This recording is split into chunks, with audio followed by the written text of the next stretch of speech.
Okay. Recording in progress. They have to use the most beta voice, don't they? They don't understand. Like, we're trying to do some Well, serious shit out here. it's like an AI generated middle-aged female voice. Yeah, it's trying to introduce some soy into our interview, but we're not, dude, this ain't gonna work for us, man. We're here to do some serious fucking business, hardcore self-improvement, yeah? Recording in progress, bitch. Yes! You need some sauce, you need some masculinity to it. All right? Iron Will Tribe. Listen, it is my absolute pleasure to introduce one of the Iron Will legends. They call him the Bulldog.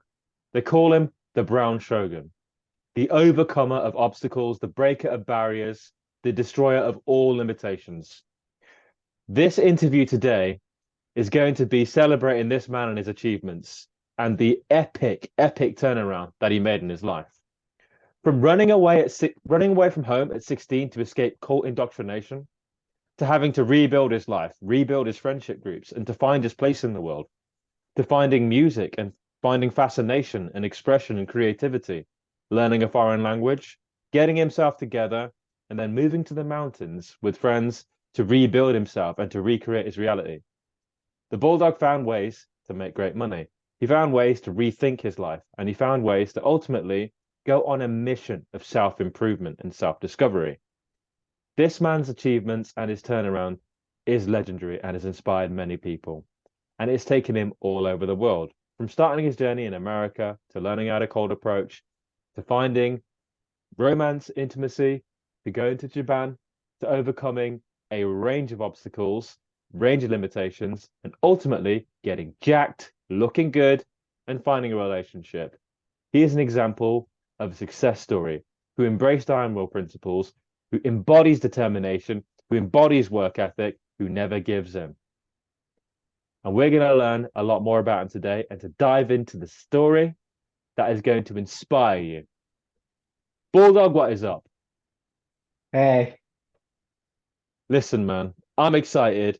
We're going to go into it today and we're going to explore what made you who you are. So for me, you are an individual who's extraordinarily determined. Yeah. Great success is your future, man.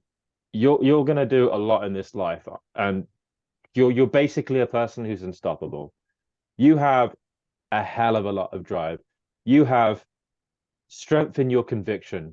You embark on something and you don't give up. The things that you've done and you've had to overcome are hard. They're very difficult.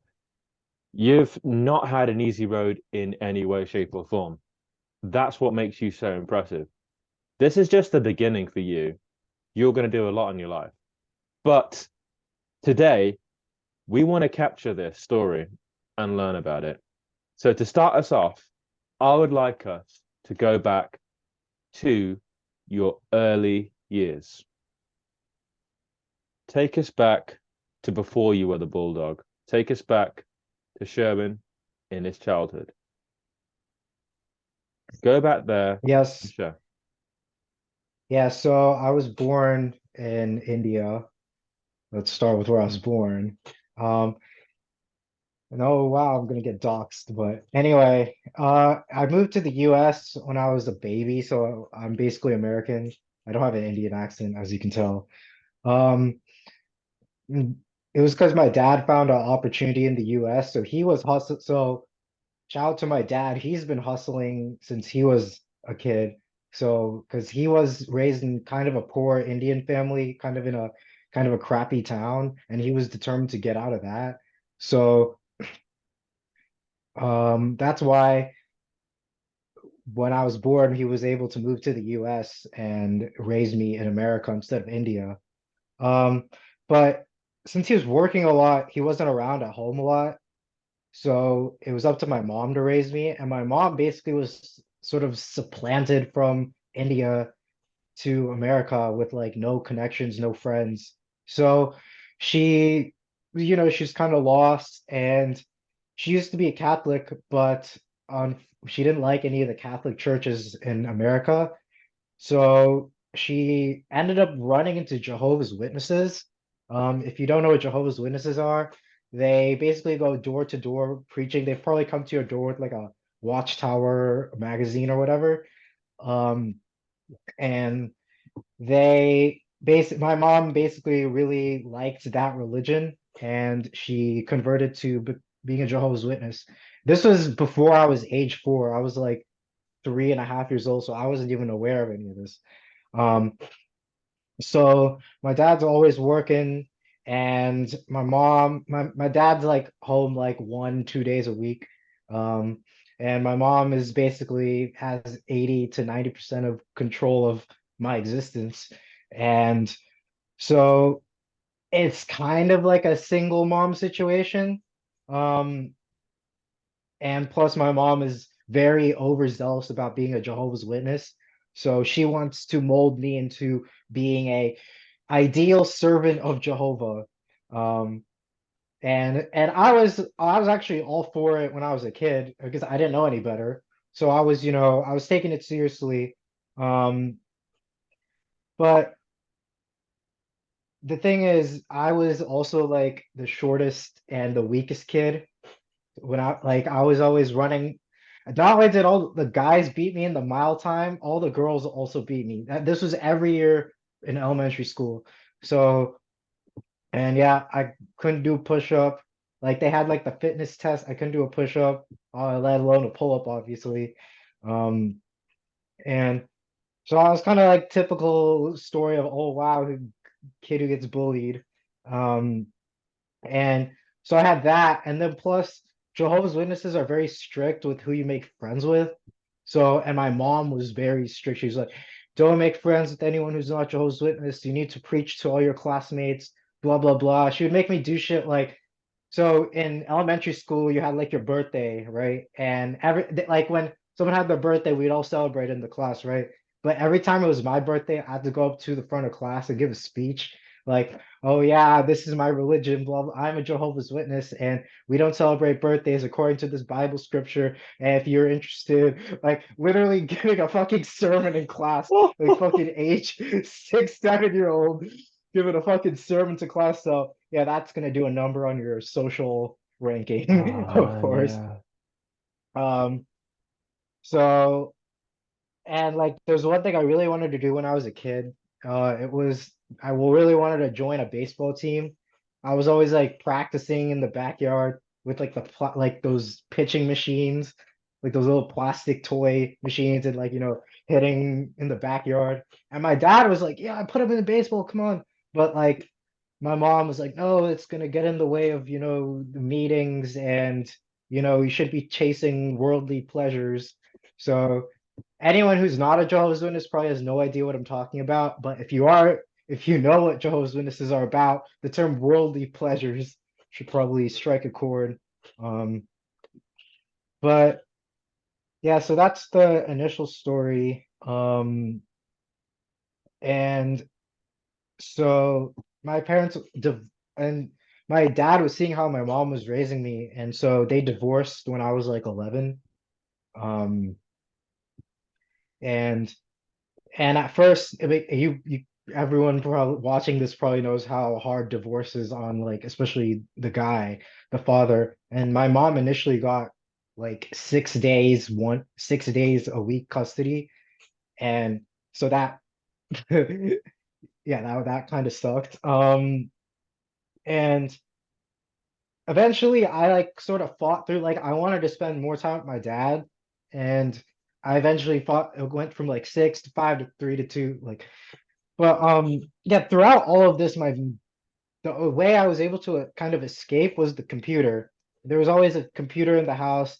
I was fucking messing with the fucking Windows 95 laptop when I was like 4 years old. So I've been on like the computer. This is probably relatable to a lot of people. The computer is more of my home than like any country in a sense like that. Um, I know how everything sort of works on the internet. I know how to get around on the internet. I know how to like get into social circles on the internet. Um, although now it's sort of a lot different with the whole like social media wave and whatnot. Um, but yeah, so basically, nerdy ass fucking kid stuck on the computer with a um cult mom, and I was also just naturally not very. Actually, here I have a picture of myself. This is Let's so do it. everything I just said. I will show you. I will show you the culmination of everything I just said. This is me at age 15. Let me see. Can I share my screen? Yeah, you can. I'll let you.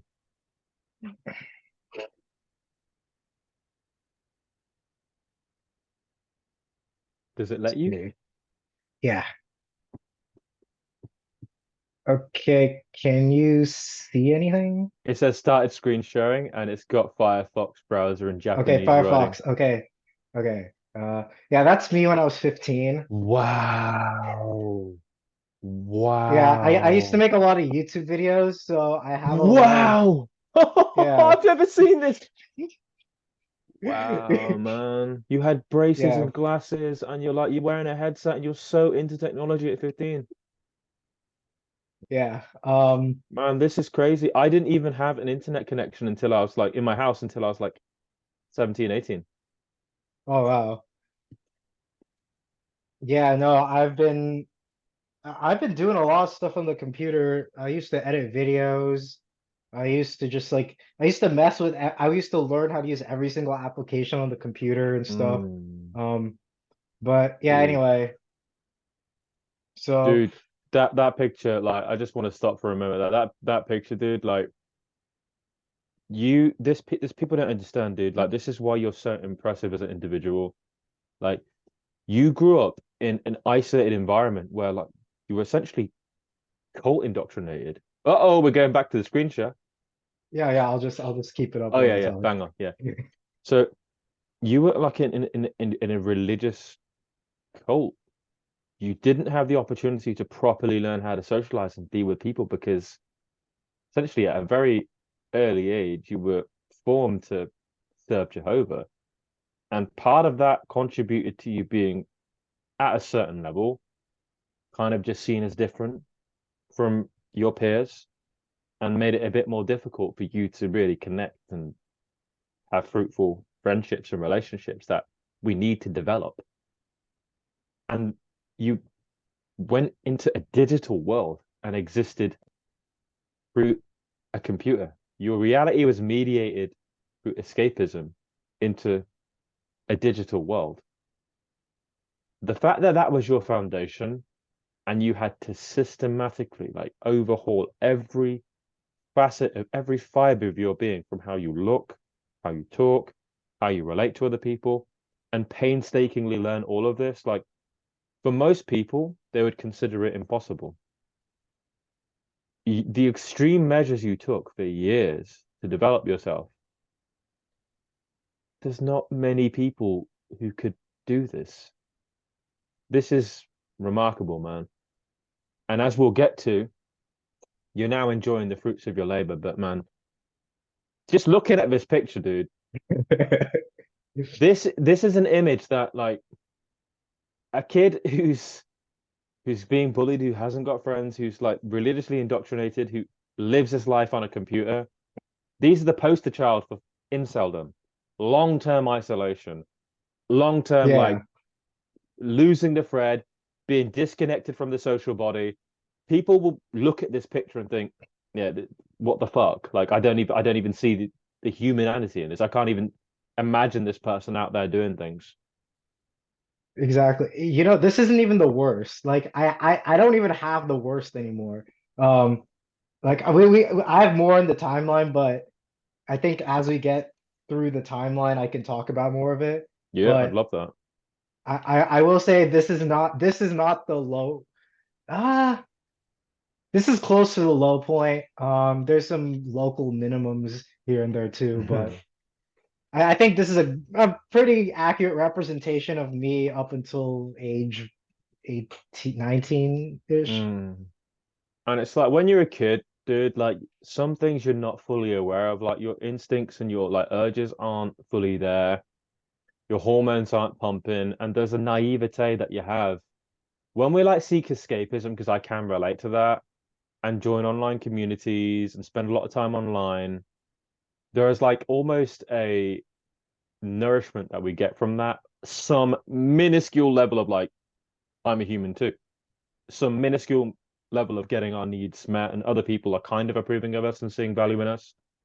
So that's kind of why we lean into that. It's a form of medication, essentially, from not being able to really go out into the world and get the experiences and connection that our heart and soul really wants. Because when we're being honest, like humans are built for connection and it matters. Like you lose your shit, as we'll get into, if you haven't got like good relations, good people around you, people who fucking care and see value in you. And when the dichotomy of you suffering and seeing other people just getting on with things seemingly effortlessly, it's wounding. It creates bitterness and resentment. You know, I've been there, and we've shared. Of course, I've coached you. I know you've been there too. Yeah. Let's let's unpack a little bit of that, because I know for myself, I'll lead by sharing, so you know that I fully relate. When I was a kid, I was very naive, man, and I was getting on with things. I had a work ethic even back then. I was a hustler even back then. My mentality was still hustling. One paper round at 16, no, excuse me, one paper round at 11, turned that into like, I lied about my age, got like five, six paper rounds at age 11, making money, yeah, learning all this shit, going online, just trying to understand how I can be more effective, be more successful, studying this stuff, like reading books. I started all of this early. I was fascinated by performance early. As life went on, though, I saw my ineptitude. I saw that I just wasn't as charismatic and confident, and I had anxieties even then. Like I had them since I was a kid. And I kind of formed into my identity of being a nerd and not being as confident or attractive as other people. And from there, as I got to like 17, 18, that embedded really deeply. And then I started to suffer. Like then suffering came into my life, like real pain, you know, because deeply believe I'm ugly, I'm not like other people, I haven't got value, all that shit. I want to know if you're open to share, how were you feeling and what was going on within you as you were navigating a very weird experience? Yeah, no, I'm definitely happy to share that. So when I was in high school, Can so we go this back to the other picture, view? Let's go back into the gallery okay, view. So okay, yeah, sure. yeah, because I want to hear you. Yeah, so when I was in high school, as that earlier picture, um, I actually did manage to make friends at school, but it was kind of like a double life kind of thing because I couldn't tell my mom, I couldn't invite my friends over or anything. Um, but I got really I got really sucked into the internet, and you know how edgy internet humor is.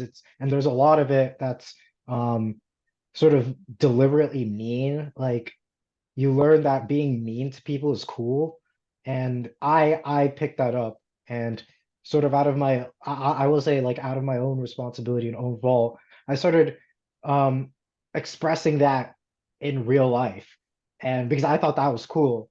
And but I lost all my like middle slash high school friends, and ended up only having like one other friend where he and I like I'm grateful that he was there because at least I had one friend, but we both were kind of very edgy and like mean, like that, like sort of that 4chan type humor, I would say.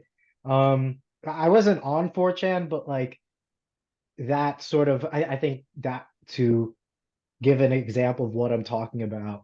Um, and we would be like we had our own little thing called the school shooter sect.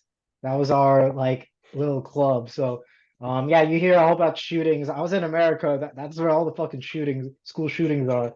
But there's probably a lot of people, kids who are like, have some fucked up thing going on, and they're like, they joke about like they won't actually go and like, oh, I'm gonna fucking shoot the school or whatever, but they'll sort of like find comfort and solace in like pretending that they could. Like that's it. Like we basically had our own club. We appointed officer names for ourselves. We had like our own rituals and shit. That was like our outlet or whatever. Like we weren't actually gonna go fucking shoot up the school, but like that was the kind of it's like, yes, this is our own club, and since we hate everyone, we're gonna make a whole thing about hating everyone. And yeah, so that's sort of the meant that was sort of how I was Mm, coping with that and how I was feeling. There was a point where I had the typical, oh my God, I want to kill myself phase to like there was a day I remember I was in math class, like what was it? It was like calculus, and I was like not really understanding. Like I was kind of getting it, but my grades were kind of bad, and I was like, fuck man, everyone else gets this. I don't get this, and I have no friends. Fuck man, I should just fucking kill myself. Like I was just thinking that kind of shit to myself. Um, but that gets into well, I don't want to jump too far ahead. I think I would rather have you ask some questions, yeah. but I will say that was how I was feeling probably at my one of my lowest points. You see, when we haven't got the tools to live in alignment with our human needs, and when we've been socialized online and had that quite pernicious influence bury into our mind, I get what you're saying totally, dude, when it comes to like the sense of humor. Some of the shit is so toxic, so fucking toxic. It breeds embittered, sad people. And it's a problem because when you don't have the social skills, the adeptness, like the confidence to go and connect and to open yourself up and to even understand these things, because as younger people, we don't know. When there isn't a foundation and a blueprint, we as humans are meaning making machines. And as Sigmund Freud said, we have this uncanny ability just to rationalize everything away. Like, I'm doing this because of this. We could explain and intellectualize everything. So to cope with us really not thriving, we can form these sorts of identities. As you and your friend were joking about essentially you being different and not fitting in and creating an identity around that, at some level, you're kind of coping with being a bit lost and not being able to integrate effectively. So then the movement is, well, fuck them. We're not them. We're never going to be them. We're going to do our own thing over here. Very, very natural, very, very human. But underneath that, there is pain. As you rightly allude to, as you're transparent about, what's streaming underneath the surface is, man, I've got no friends. I'm not thriving here. Like, I want to kill myself. People talk about how, like, in older age, they die from a broken heart. Like, people talk about how, I mean, being deep in this community, right, and going through all of this, like the stories you hear, people who wondered for a long time, man, to meet someone. I mean, the sad thing is, most of these guys who've got like the stories that the, really challenging pasts, many of them don't even take action in the first place, man. They just lurk. They just review. They just sit idly and their life passes them by. But what's interesting about you is you were having an experience that was hurting you and it was wounding you, but you did something about it.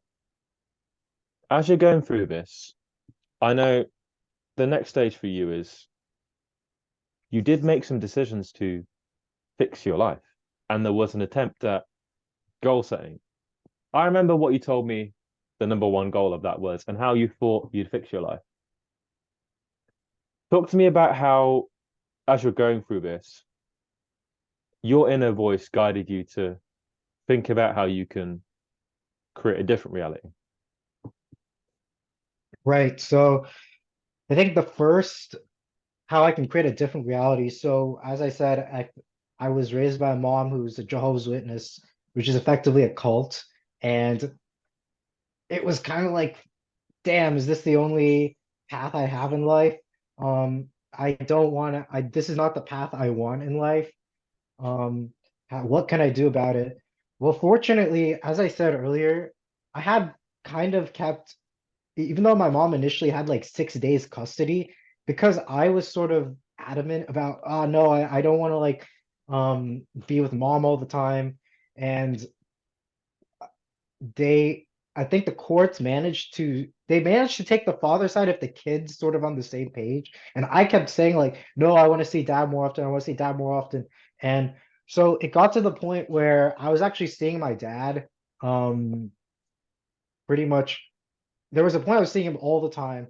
And then went back to my mom's house for a little bit and I kind of like compared and contrasted the two. Um so eventually I was actually spending more time with my dad and he was trying to raise me, but then he was still busy with work.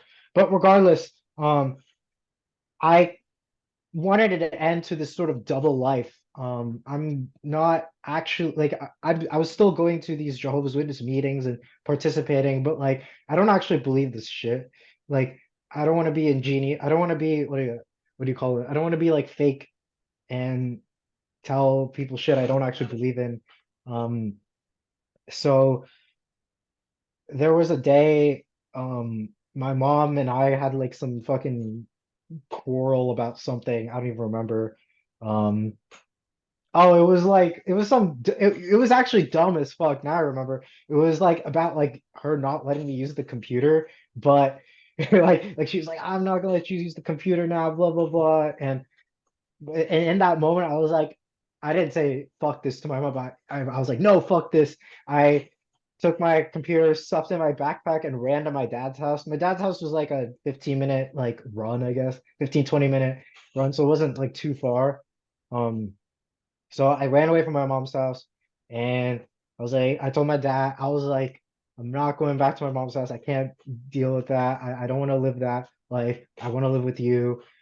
I'm tired of this. So I think that was the first step I ever took to being like, no, I want to live my life. Like this is, I think that was the first time I ever felt I had autonomy in my life.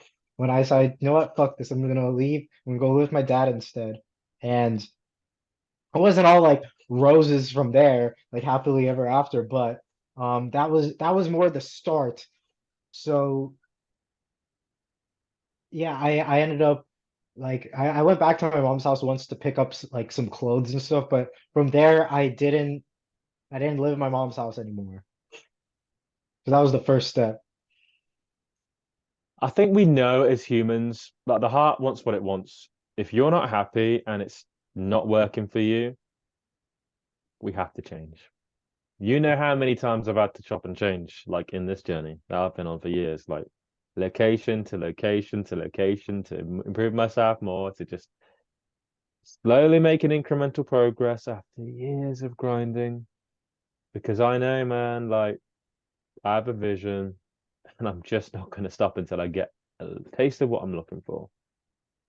Your decision to run away, that's an impassioned decision that you made because you knew you couldn't tolerate a life that wasn't what you wanted. Like we know inside, like part of us knows that this is shit.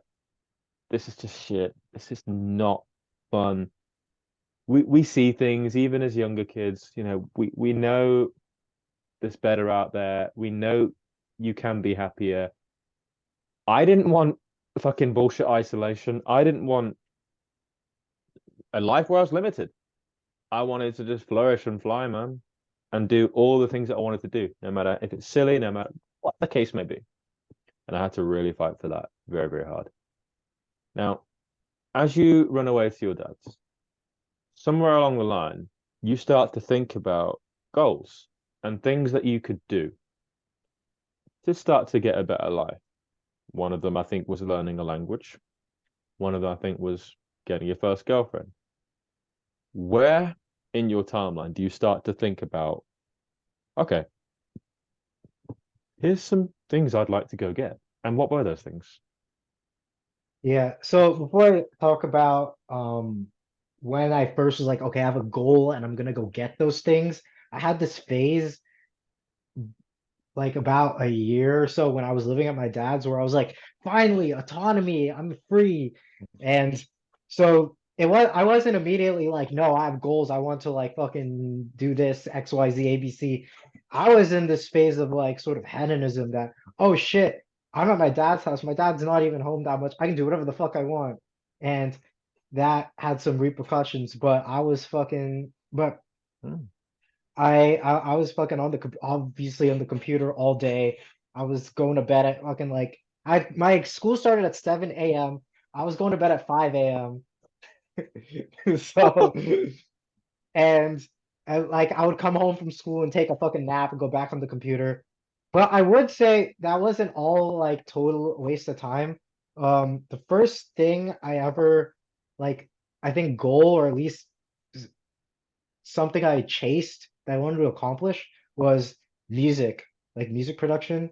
Um, so I landed in this community of sort of people who produce music on like retro hardware, like it's called chiptune, like sort of Nintendo-y stuff and like basically old computer type music, and I fell into that because I like that aesthetic and I like that kind of music. It was very happy, and I could actually make it. I was like, wow, this is cool. And I was like looking at like they had all the project files, and I was looking through all the project files, like, okay, this is how you do this.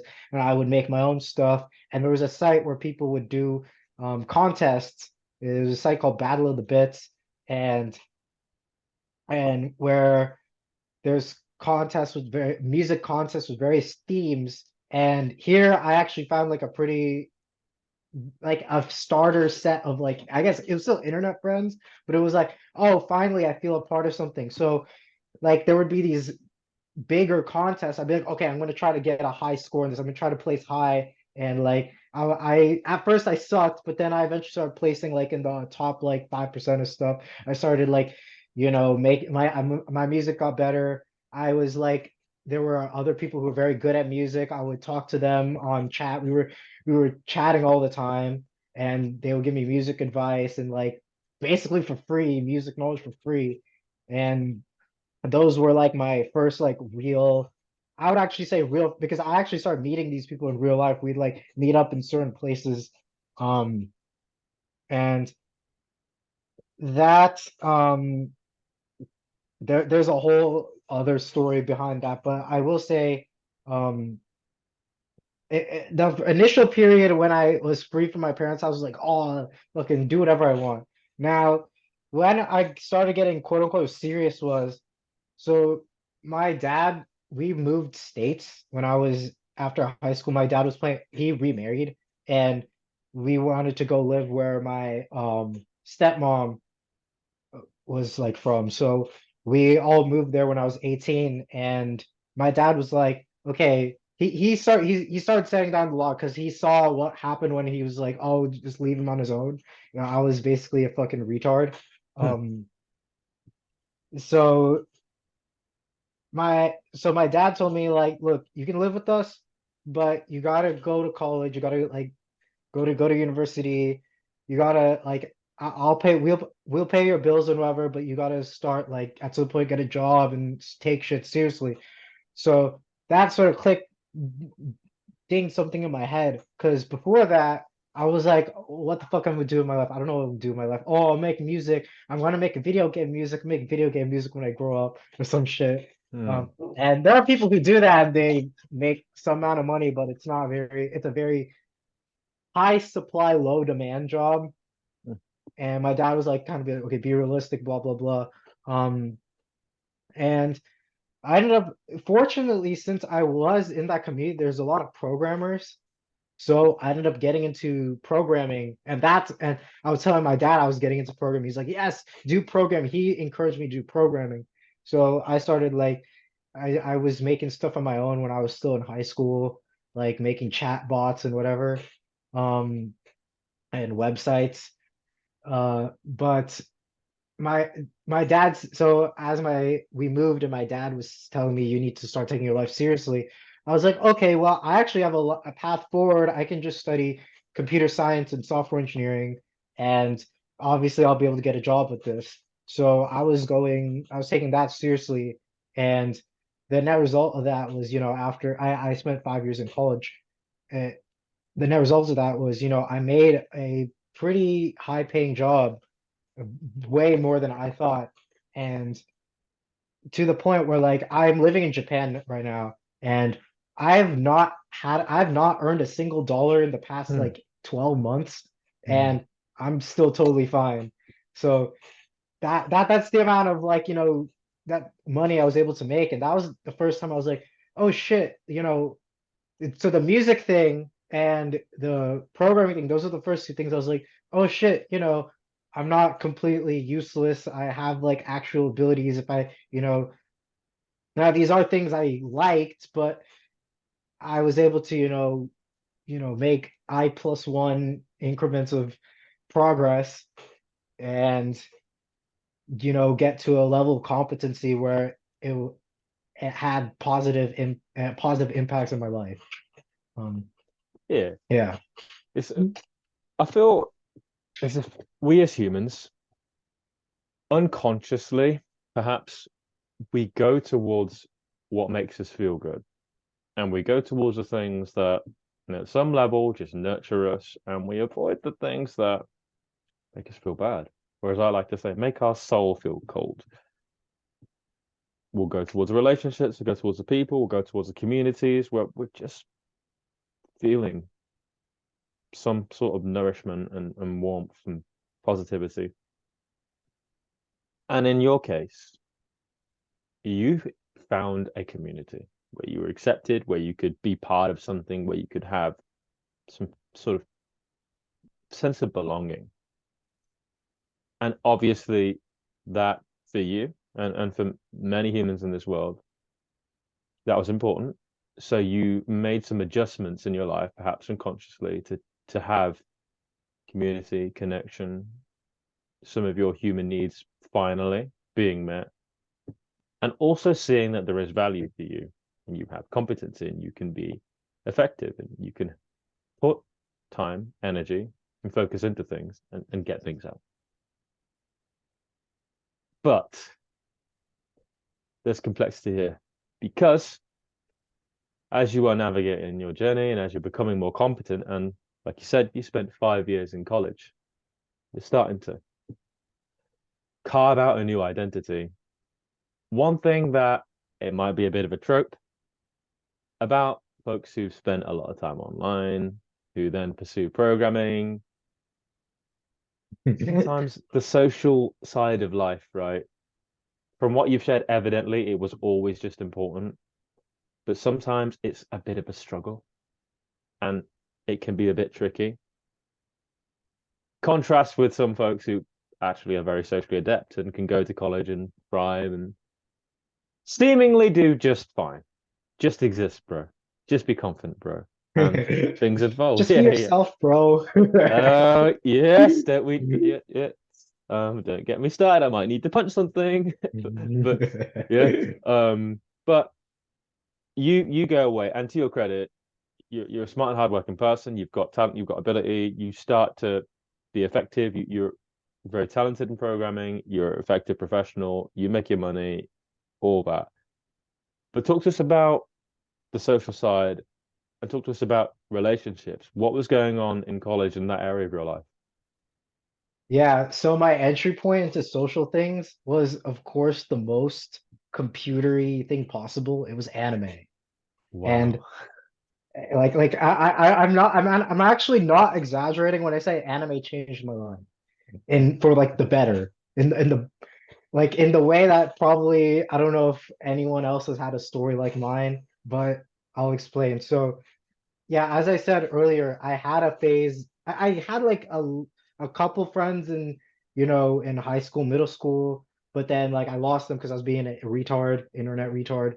And then I moved states. So when I moved states, I was on board with that because it's like, great, I can start a new fucking fresh slate, clean slate, wipe the board clean. I'm in a new state. I don't know anybody, right? And so yeah, so I starting from zero. So on one hand, I am starting from zero, but on the other hand, I'm starting from zero. So there's no like trauma, there's less like weird trauma or like um, association with like bad association with places because everything's new to me. Um, but of course, my initial phase when I was in my new state was, I was on the computer all the time because that's all I knew. And I eventually found like, oh, anime. So while I was still in college, I used to work in fast food because I was trying. My dad was like, "You should get a job, learn about that." I was like, "Okay." I was actually taking my dad's sort of advice too. Like I'm fortunate that I had a very good dad. Like in the late teenage adult stage of my life, he's really been there for me. But yeah, from his advice, he's like, "Yeah, just get a fucking shitty ass job, but you need to learn that." So I got a job while I was working and while I was doing college. And but that job, I was doing the night shift. I was fucking exhausted. And the one thing I did was I was watching anime whenever I was not working and not in school. So school is maybe 4 or 5 hours max. I would say probably 4 hours. Um, Work was like maybe 8, 9 hours. So what that's 13, 14 hours a day, right? And so then maybe like eight 8 hours of sleep. So the rest of the time, 5 hours watching anime. If I didn't have work, so then I had summer break and there was no school. I had work only. Then working 8, 9 hours, sleep maybe 5, 6 hours, and the other like what 10, 11 hours, I was just watching anime all the time. And and why did I get hooked on anime so much? Because deep down, I actually wanted to have like a lot of friends and a social life. And at that point, like just having friends on the internet wasn't cutting it.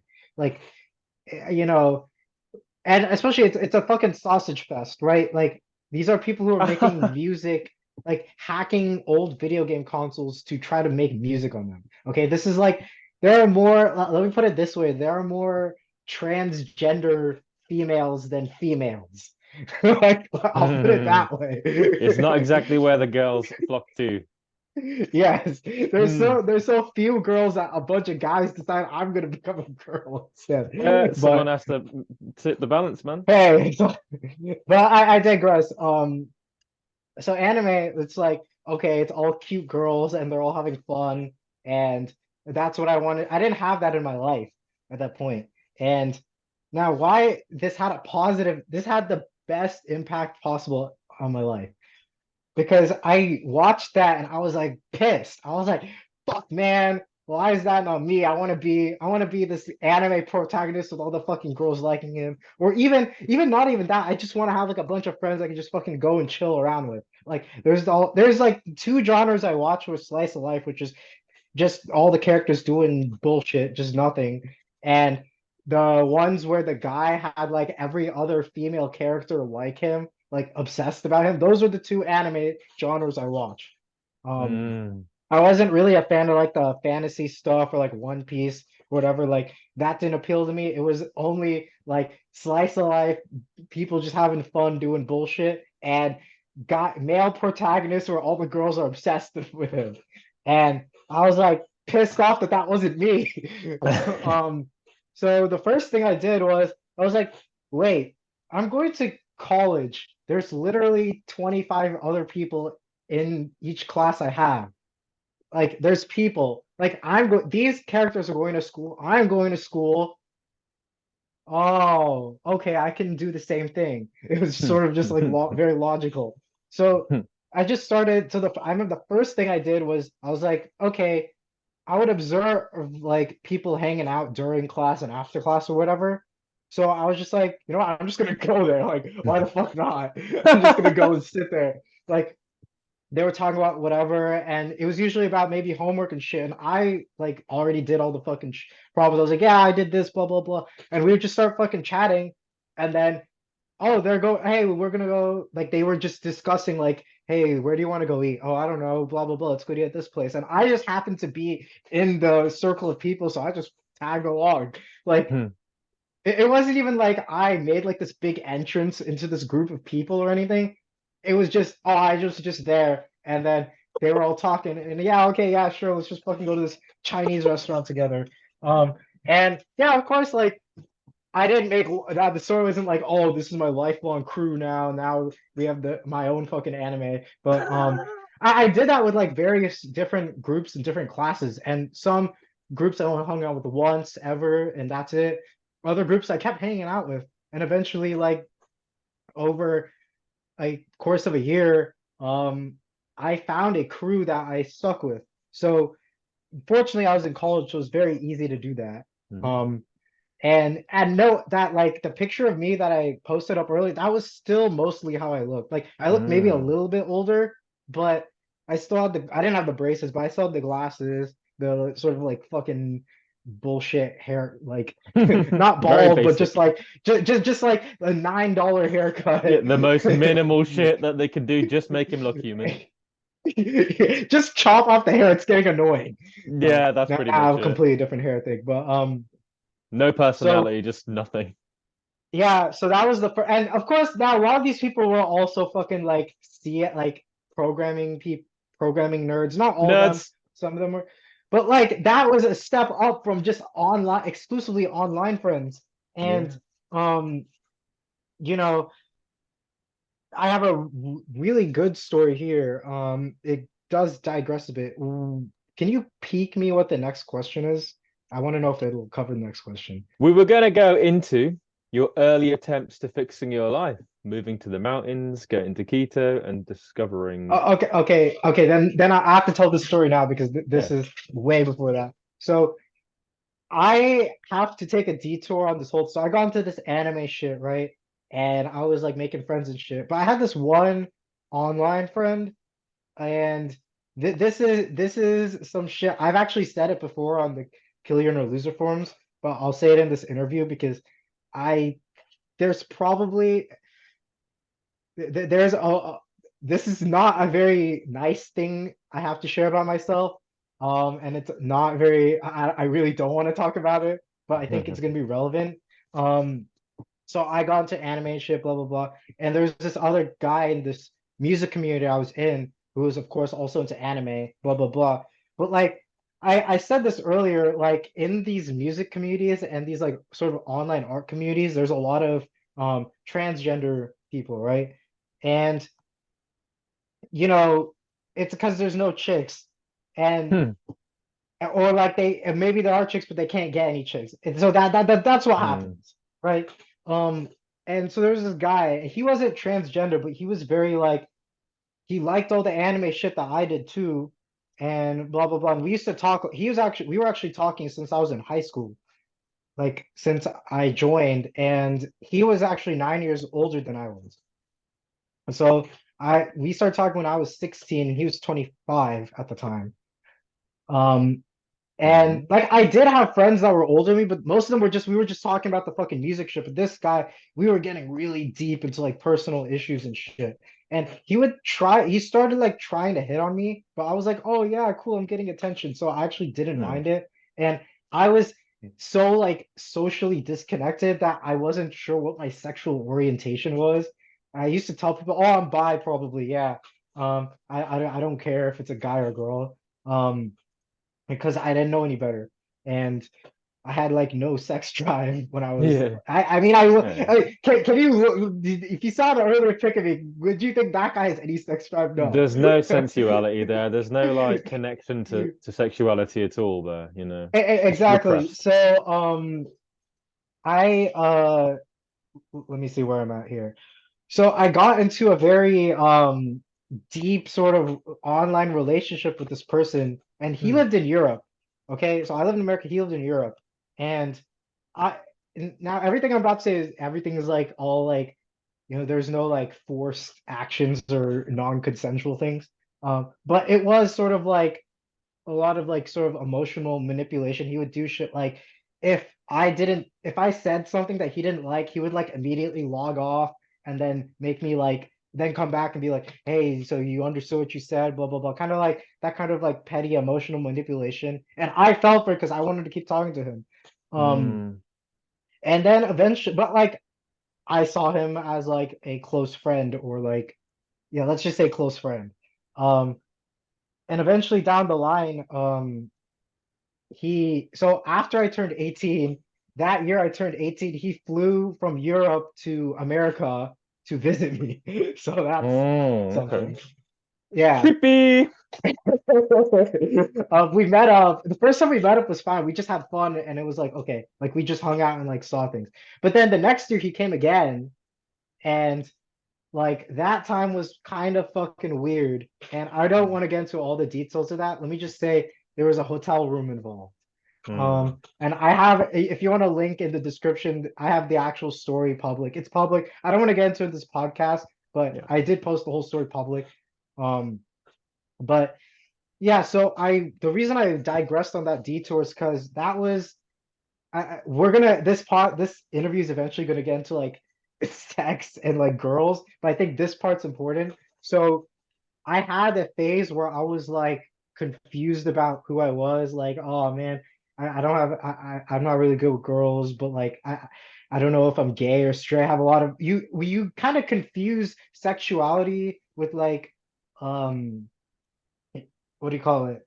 Like deep you have if you don't have a lot of on real life friends, you'll make deep connections with people online, and then you since you don't have real life connections, you'll start being like, okay, is this like love? What is this? Like I feel like I'm really vibing with this person, and Mm. like since you don't have that like actual sexual basis, you're just like okay, this is I'm developing catching feelings for this person, and Yeah. that and the sort of the whole thing behind age and gender that goes all out the window because all you're seeing is fucking text. You're sending fucking text and you're receiving fucking text. Like I'm better at reading text than fucking listening.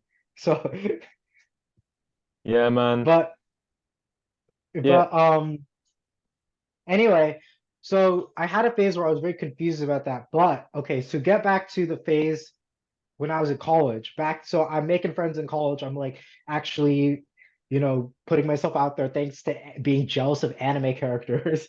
Um, so there was one class I had with this like really fucking hot Asian girl. This is where it all starts. Hot Asian That's what girl. did it. That's what did it. Yes, she was Thank like you. she. Thank you, hot Asian girl. I want to thank you. If I ever see you, I'm gonna give you the massivest hug of your life. When you come to Japan, there's plenty of hot Asian girls. But Yeah. anyway, I digress. So she was sitting next to me in one of my classes, and we were talking a lot. And this was my 100% my fucking type. She was like, I was already a short guy. I'm 5'5". She was like 5'1" or 5'2", and she was like she had that like petite body, like completely flat chest. I like that shit. Okay, that was a type I really liked. Um, Uh-huh. and she had like fucking this kind of makeup and shit, like with the Yeah. wings and like eyelashes and lip gloss and whatever the fuck. Um, she was like Taiwanese or something. But like she Mm. was raised in Okay. America, so she was like yeah, Asian American basically. Um, and we would talk a lot. We would text all the time, and I don't know. I was just texting her like any other person, but like I remember like okay, so we would like meet before we would even meet before class and like hang out. Like class was up and to get an idea, class was at fucking 8:30 a.m. Who the fuck wants to wake up at 8:30 like that early? But we would meet before 8 o'clock and hang out. So Wow. even at that early time and day. And so uh yeah, and there was this one day I was like, I got a headache. I was like, what the fuck? Why do I feel this way? Like, what the fuck is happening? I was like running up and down the stairs. I couldn't focus on like my schoolwork. I had like a lot of schoolwork to do. And I also had like some personal projects. I couldn't focus on those either. And I was like chatting with my online friends, like, dude, what's happening? I don't know. I was like, no, wait, it's this fucking Asian girl in my Uh-huh. class. I'm like, guys, I'm not gay.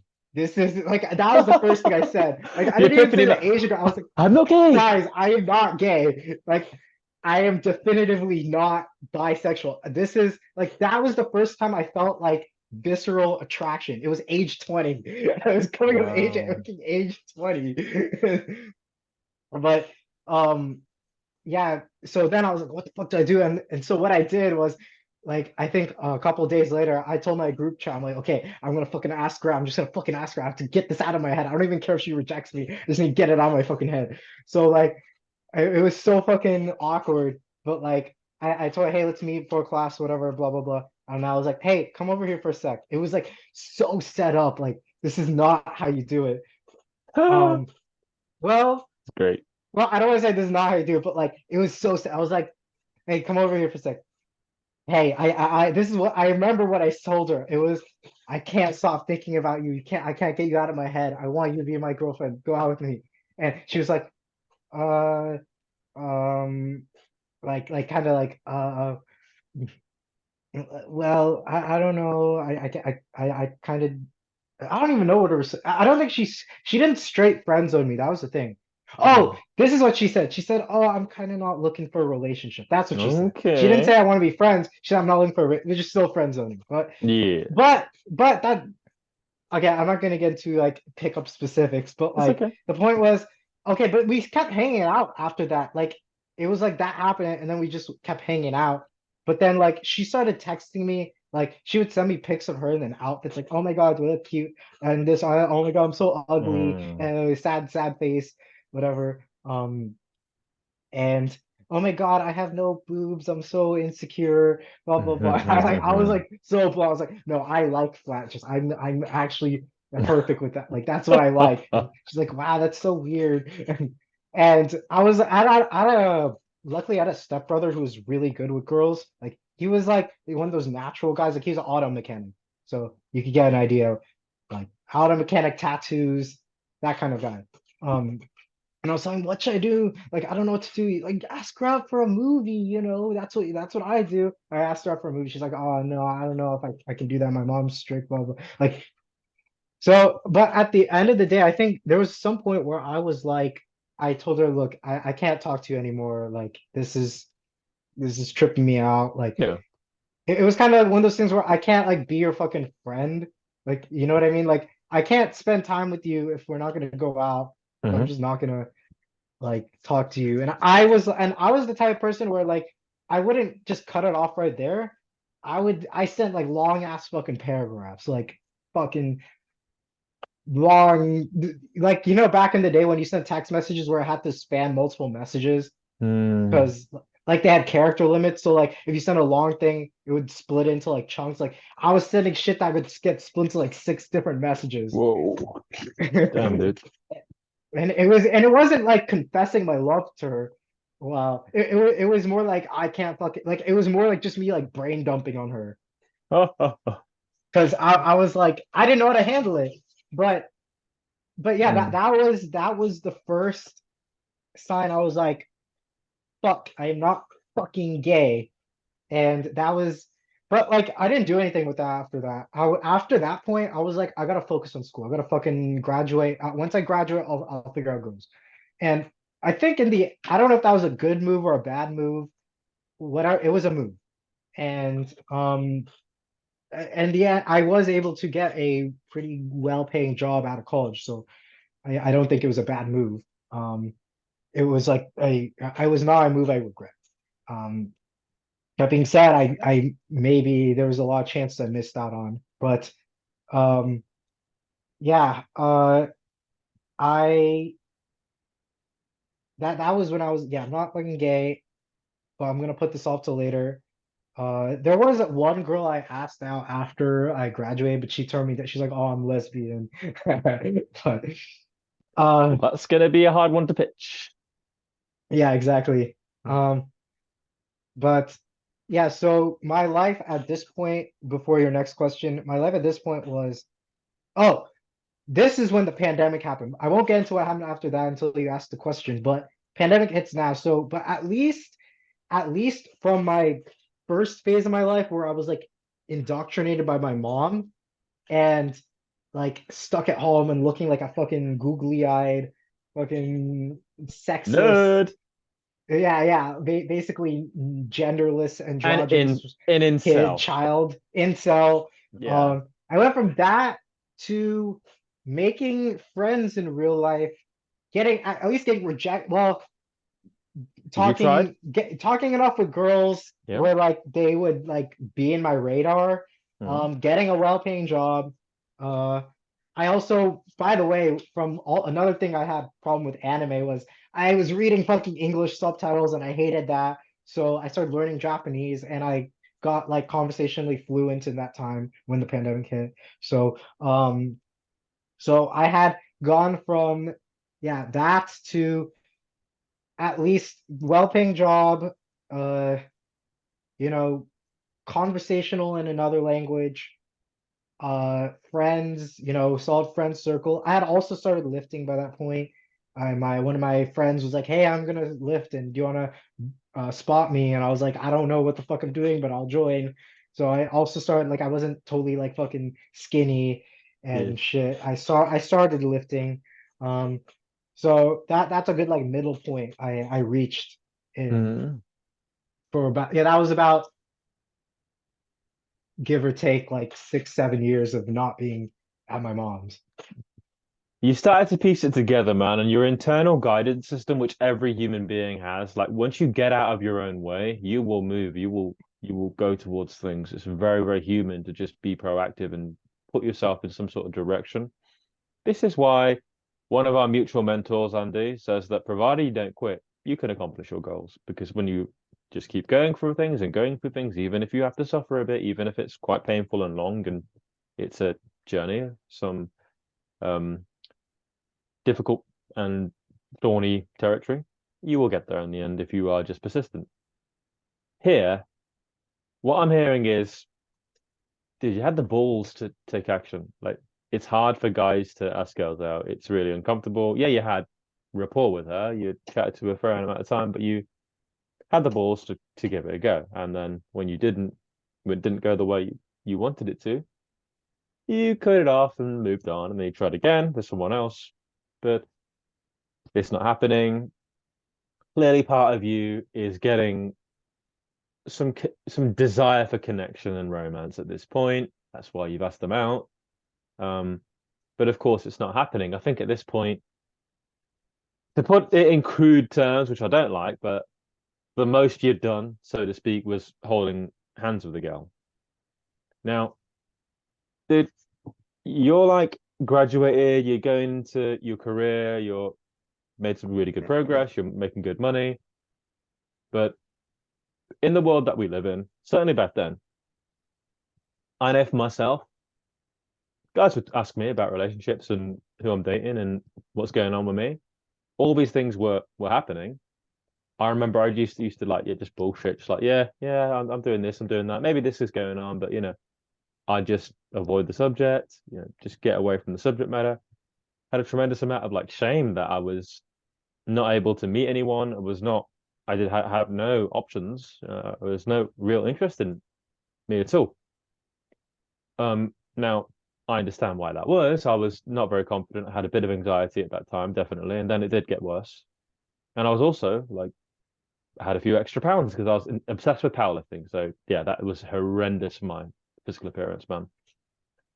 But I think what's good is that you did have like at least a gal to talk to who showed you some kind of attention, who just showed you that at some level there's going to be someone out there who'll be interested in you. And that sows the seed. Now, I didn't have the fortune of that. I had literally decades of just they wouldn't interact with me. They didn't they're just not nice to me, you know? Yeah, I never went out at night. I didn't do any club stuff. So Ah, yeah. yeah, so Interesting. the thing was all of these girls, these were from like college. So Ah, yeah. So col you that, didn't that's so you didn't college get is black already like pilled. a nice yeah, I didn't get black pilled early on. No, I didn't. I did because it I had I wanted to meet someone. I wanted to be successful. I wanted to be a man I could be proud of and respect. And I decided to lift weights and get really strong, which I did. It made me a big fat old fucker, but I was proud of myself. I was smart, articulate. I was proud of myself for what I was doing. Academically, I was really interested in what I was doing and had a vision for where I wanted to go. But I also didn't want to be lonely, and I wanted to meet someone and just explore love and romance. I was a massively romantic person, reading all this poetry and novels and shit. And yeah, and yeah, I was Hey, then I was met playing fucking cat girl erotic visual novels, uh, so some of the ideas that supplant into your head, right? Like they then cause you to be disconnected. I was fucking disconnected completely, dude. Like I was going to all these clubs and hanging out with my friends and trying to meet people and drinking a lot, and you know, I'd occasionally get into like short conversations with girls, but like generally speaking, they were just very much not okay, just not okay with it. Very harsh rejections, and that would just go on like that until I just internalized, oh man, I'm just too unattractive to do this. Whatever it is about me is just not gonna work. And I did actually have a lot of determination, a lot of drive, and just kept putting myself out there, and just nothing would happen. Um, so in that regard, I had my naivete just shattered pretty early on. I kind of understood this is going to be a hard road ahead, but you didn't so much have that.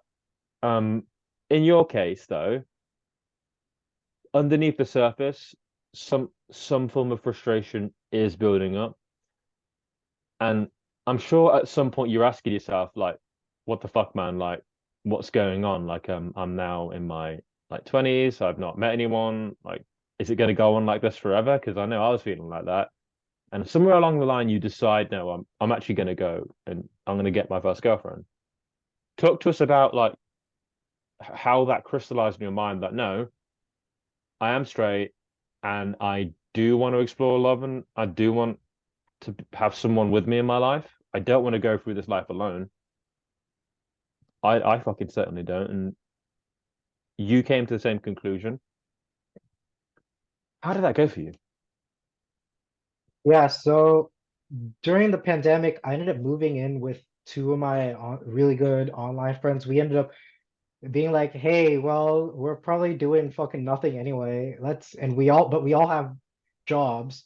We can afford this. Why don't we just rent a giant fucking house and have like a fucking what do you call it? Bachelor pad. Bachelor pad. Yeah, have Great. a fucking bachelor pad and Of the most like eligible bachelors. Yeah. Men yeah, about exactly. town. There's gonna be ladies coming in and out all night. You'll have to beat them along I with do have sticks. something on ladies coming in all night.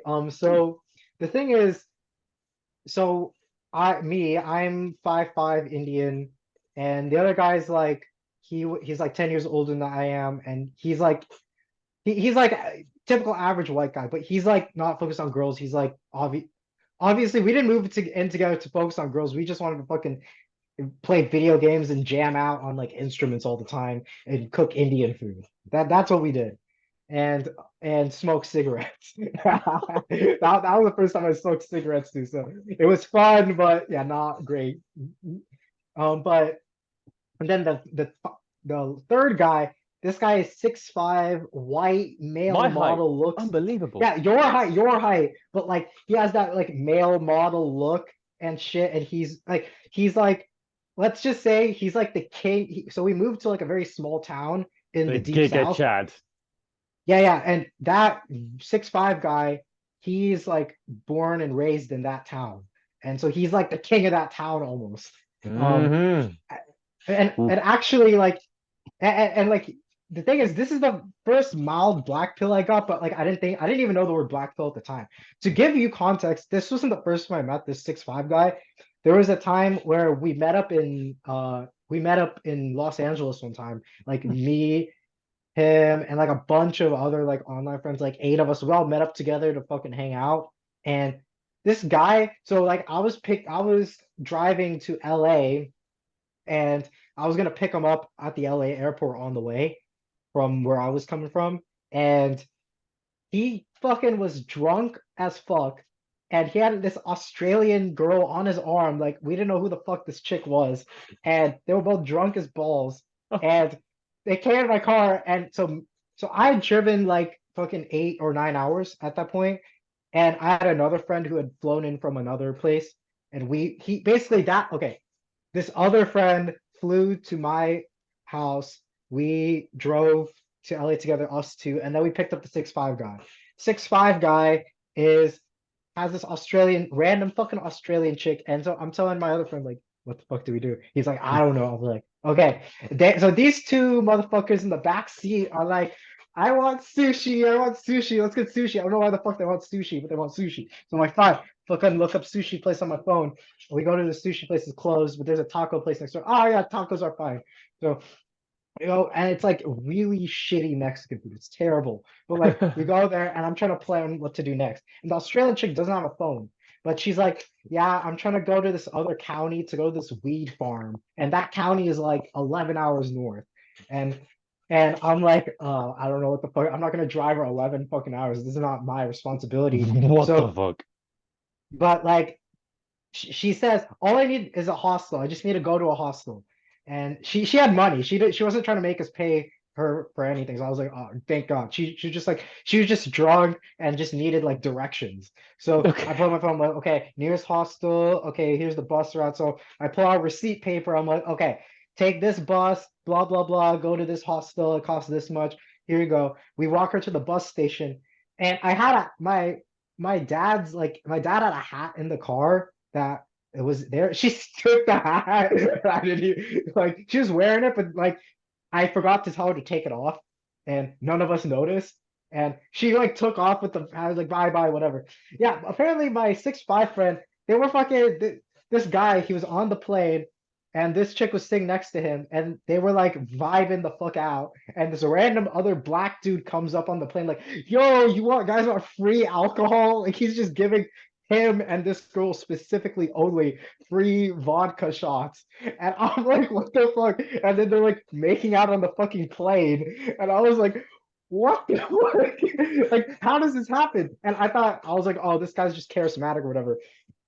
And he is. Of course, he's fucking charismatic because he's literally the best looking guy. And plus, he's a very talented artist. Like, he's world class, like art and music too. He's very good at both. So very good at like talents, fucking tall as fuck. Okay, to give you also this reference, like he's like he never works out. And I was like busting my ass to be able to do pull-ups. And one day I was like, hey man, how many pull-ups can you do? He's like, oh, I don't know. Fucking I'll find out. He does like, oh, I did like 20 pull-ups. I was like, fuck Wow.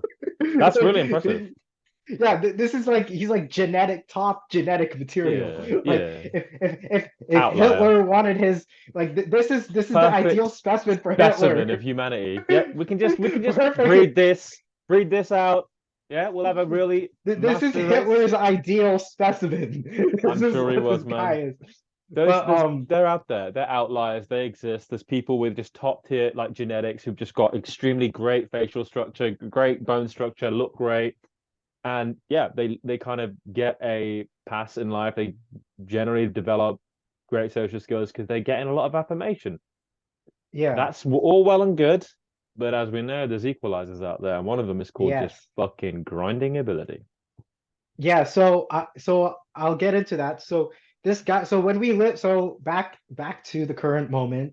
To I'm just living. just to de-black pill us for a moment. Now you've just black pilled the audience. Thanks for that. Yes, too. Well, actually, I'm not de-blackpilling you yet. I will de-blackpill everyone, but Yeah. no, yeah. But so this guy is living with us, and like me and the other roommate, like we weren't bringing girls home. We were focused on doing other shit. Um, but like this guy, he was just like, I think he brought home like 3 or 4 girls over. And okay, for anyone to pick up, that's like, oh, only 3 or 4 girls in a Yeah. year. Like that's not a lot. But like, this is someone who doesn't do pickup. This is someone who's just like not even trying to talk to like he's not even trying to talk to girls. He's He's not trying. yeah, the thing is he's basically as much of a computer nerd as we are. Like he's sitting in his room all day making music and like painting. And then he just goes out to some art festival or he's hanging out with friends and he brings some fucking girl home. So Just exists, it's bro. yeah, this is yeah. So that so I was like, God man, that guy's fucking something. Okay, Mm. so now I want to get to my story here. So so I was in this house and we had this phase of 4 months of just like partying, like Batchelor, fucking eating food all the time, smoking cigarettes, jamming out, playing Mario Kart till 6 a.m. like that kind of life. And it's like, oh wow, yeah, this is fucking great. This is like the ideal life that people online want. We fucking got it. um, fucking playing Mario Kart with your bros until 6 a.m. Like the thing was I was talking to these two guys for like fucking 6, 7 years. Like so we were friends for a long time. Mm. Um uh but anyway, after 4 months I got old. I got fucking old. Of course it gets old. And we're all like and plus where we lived in the deep south, like the winters are kind of it doesn't snow a lot, but it's like gray and depressing and Mm. like kind of cold. It's basically probably like London to be honest. Yeah. Mm. Just Quite. gray and like all the foliage is like brown and well, I don't Mm. think England is like that, but like all foliage is brown, depressing, blah blah blah, and all of us are bored of playing Mario Kart to 6 a.m. every day. So, all of us kind of just like isolated, and we have a huge house, so we're all like we can isolate ourselves very easily.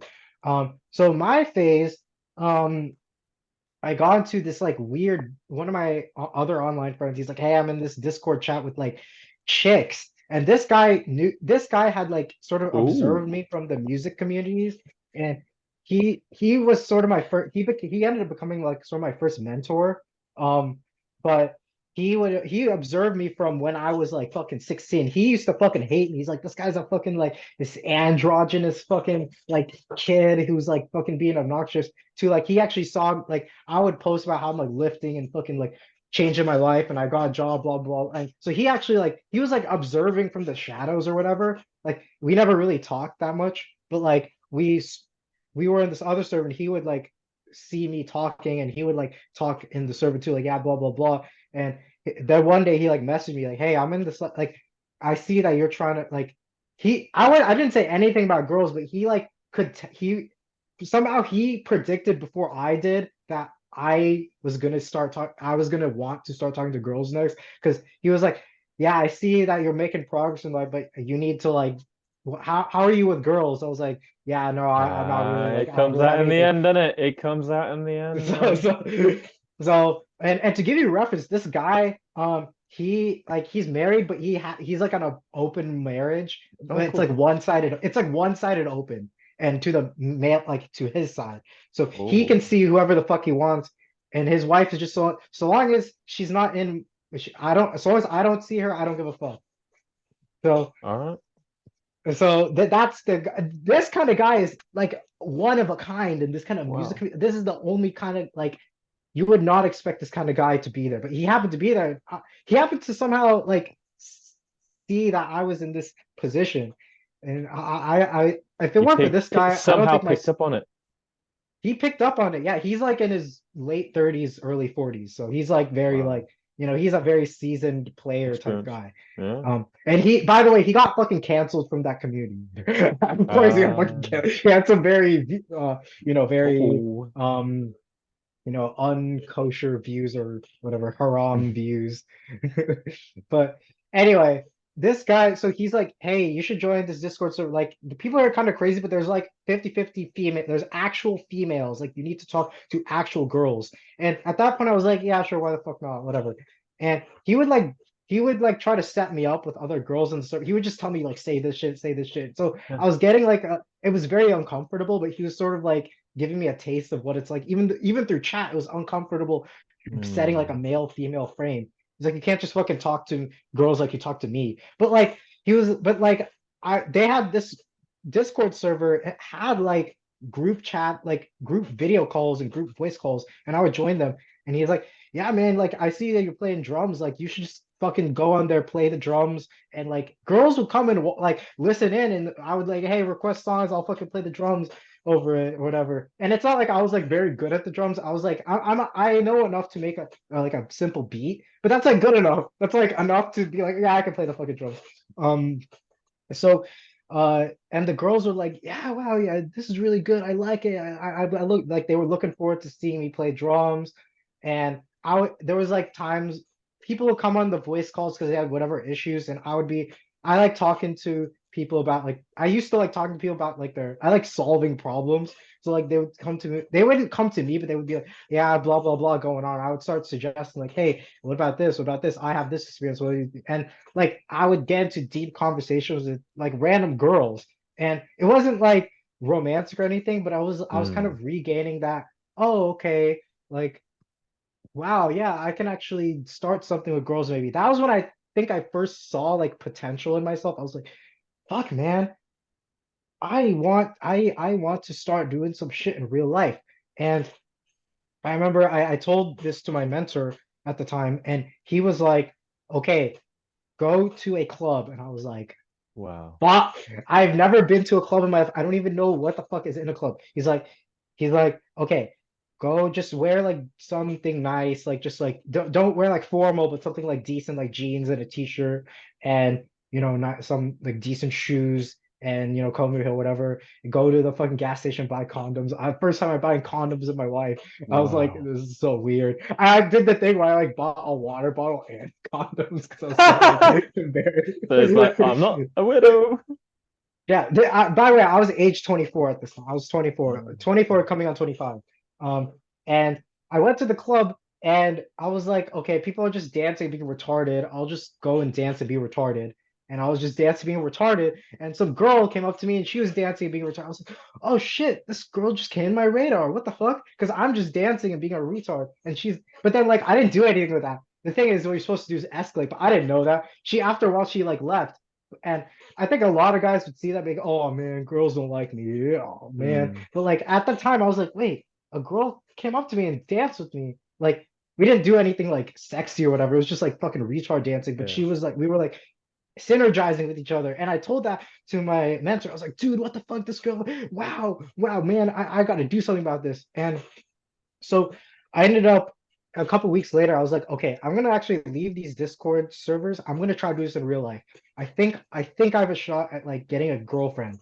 That was my goal. I wanted a girlfriend. Like I didn't know anything about like pickup. I didn't know about like plate spinning or whatever the fuck.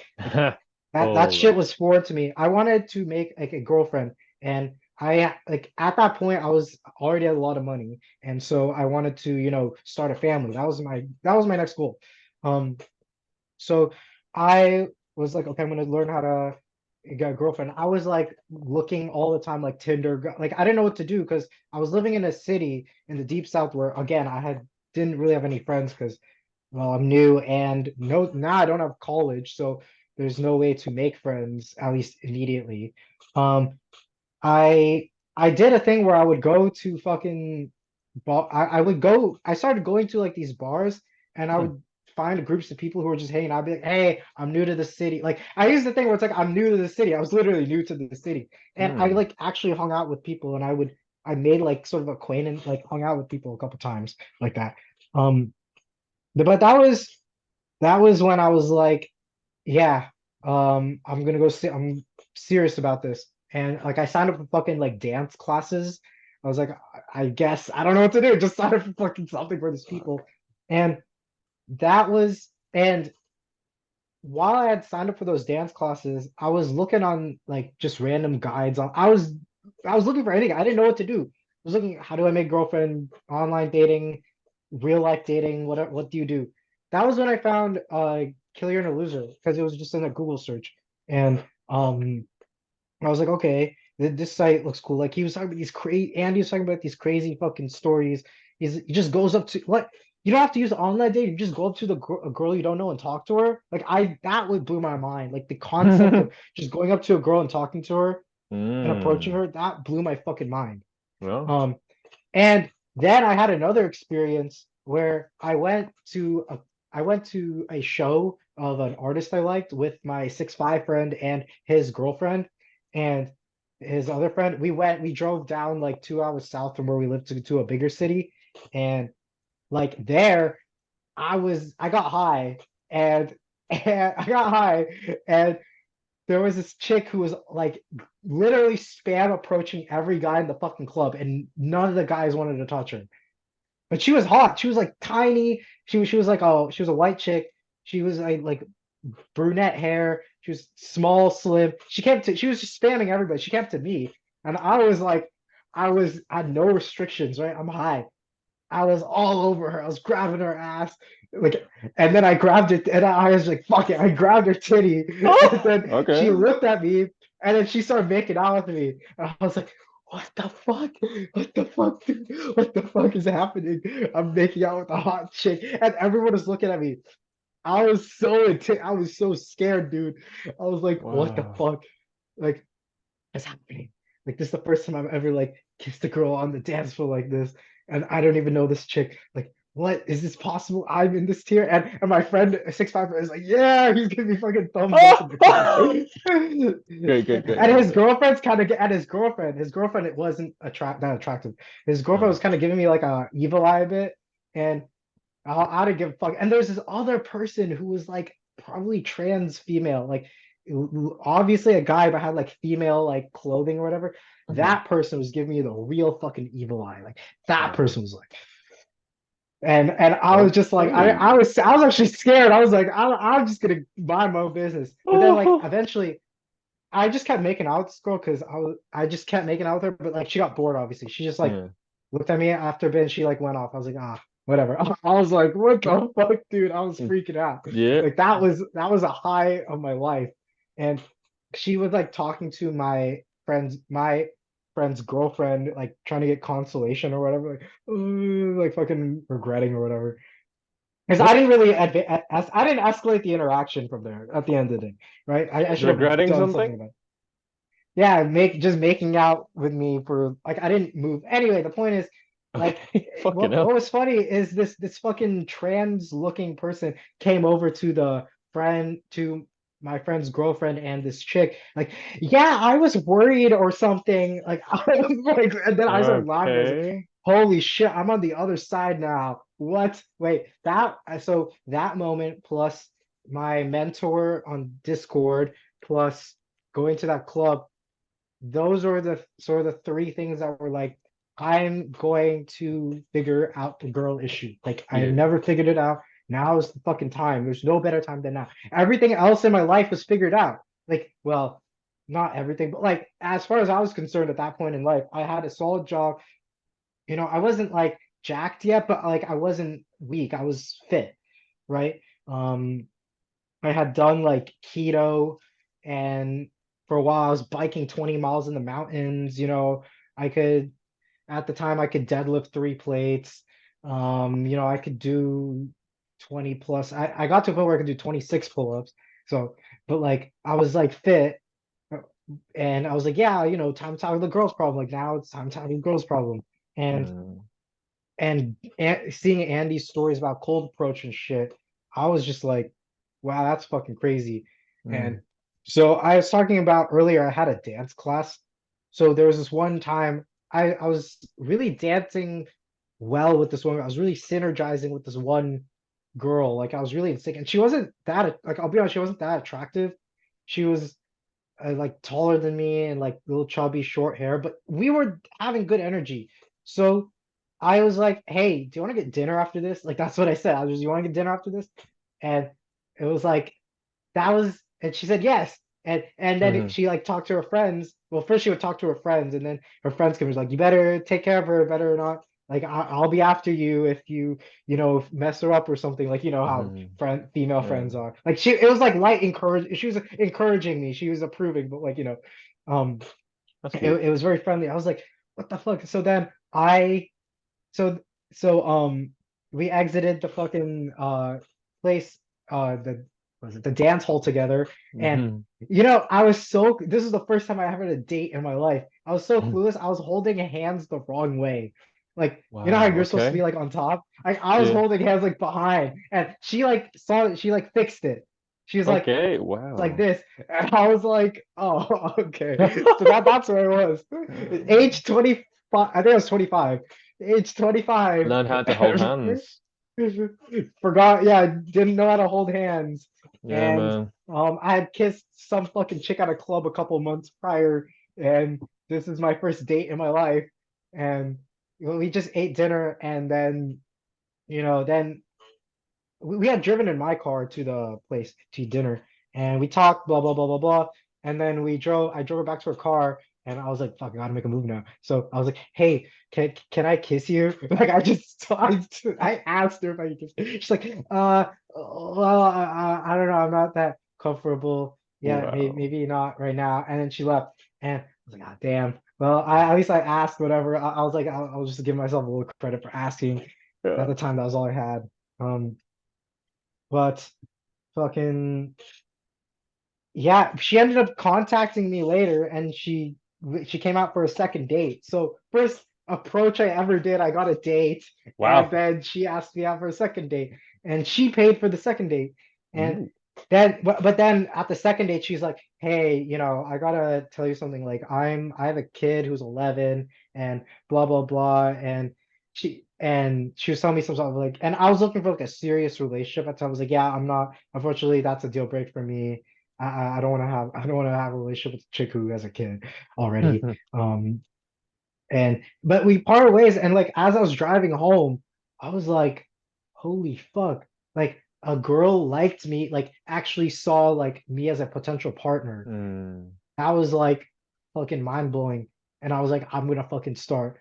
I am Yeah. going to fucking that was when I started posting on the Kill Your Gonna Loser forums. Yep. Yeah, those moments are really important, dude. Like where you see maybe there's someone out there who's gonna give me a shot. You get a bit of a taste. You get a taste of the sugar for the first time, and then you know this can be done. And that's where you start diving into the rabbit hole, man. Those are so important. They can set you up for a foundation where you know deep. It's almost like not that this is an analogy that I think is positive. It's kind of a bit bewitching, but it's Hmm. like an individual who gets intoxicated for the first time and has an amazing, amazing time, like the first high. Yeah. It And was then like intoxication. yeah. And then you're chasing the dragon, you're trying to find it again. Yeah, because you get a taste of that. Wow, that was amazing. And then you go down this rabbit hole. And then you see so much more, man. I mean, there's nothing that could have prepared you for all the things that happened after that. The moment that you understood in your mind, no, this can be done. From there on, it's the hero's journey. You go into the wilderness, you haven't got a fucking map. You just have to go by universal principles. Massive action, consistency, giving your all, pushing, learning, following effective practice from those who went before you. And eventually you start to figure things out and win. But when you start, I don't know how you felt. Like I had a lot of naivete moving into my own self-improvement journey because I assumed, well, I'll start taking action and things will just come together. I thought it'd be, That's exactly what I thought. yeah, you said the same thing, man. I thought, well, with the first 10 approaches I did, yeah, I got my first date. I was wandering around. I saw a gal. I awkwardly walked up to her. I was like, "Hi, I thought you were attractive. I want to say hi." And she's like, "Okay," and awkwardly spit some game at her. And she's like, "Oh, all right." Got a number, asked her out, and she came. Now it was Yeah. fucking abysmal date, like abysmal. She barely said one word like the whole time, for like 2 hours of me just like spamming at her, and then kind of gave me a hug, and then arranged for something the next week, and she ghosted. And at that point, I was like, yeah, I'm just gonna figure this out. But in my mind, because I kind of got a date within, yeah, like I went out and talked to like a few girls, and then one just was cool with it. I thought this is going to be easier than it really was in practice. I thought, well, I'll just go on a few dates, and I'm sure I'll meet someone, I'll get a girlfriend, I'll be done with it, I'll put it all behind me, and I'll get on with my life. I'm sure I'll meet a lovely girl. It's just a matter of time. But in fact, you open Pandora's box and you see, wow, man, all this shit, all this fucking shit I have to do to put myself together to get what I'm looking for. And you get quite deep in, you get quite invested, and then there's just really no turning back. That was your moment when you understood. And then, of course, your path converges with mine and everyone else's. You make an appearance on the forums, in the community, and what I like about you is you are the action taker of fucking action takers.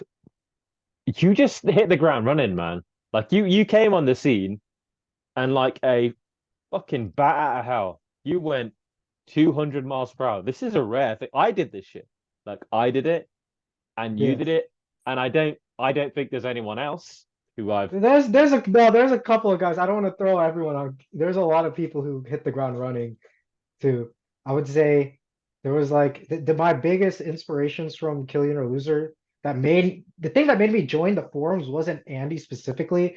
Andy specifically made me just read. I was reading his content, but I didn't really want to join the forums. I was like, his content's good enough. I don't want to be part of internet communities. Um, I'll just figure it out myself. Um, but what really made me join the forums was there was three guys initially. It was Toast, Manganeilo, and Master. Um, oh yeah. so Oh, this yeah, is way remember back, Master? man. Jesus. Yeah, this is like 2 years ago. And the reason I Oh mentioned those, yeah, I remember that shit now. Yeah, yeah, yeah, yeah, yeah, yeah. yeah. So the thing that made me join the forums was Toast and Manganello. They were the cold at the time. In 2021, they were like the cold approach kings of Kill Your No Loser. They were like fucking in a competition who could do the most fucking approaches. They were like, I was reading their Yes, logs for yes. motor, and the thing was they put their logs public, and this is why I put my log public because they put their logs public. And before I even joined the forums, I was monitoring their logs. And whenever I had approach anxiety or whatever, I would read their logs for motivation. I was like, these guys are fucking having these stories. You know, it's funny. Manganello had a hard fucking time too.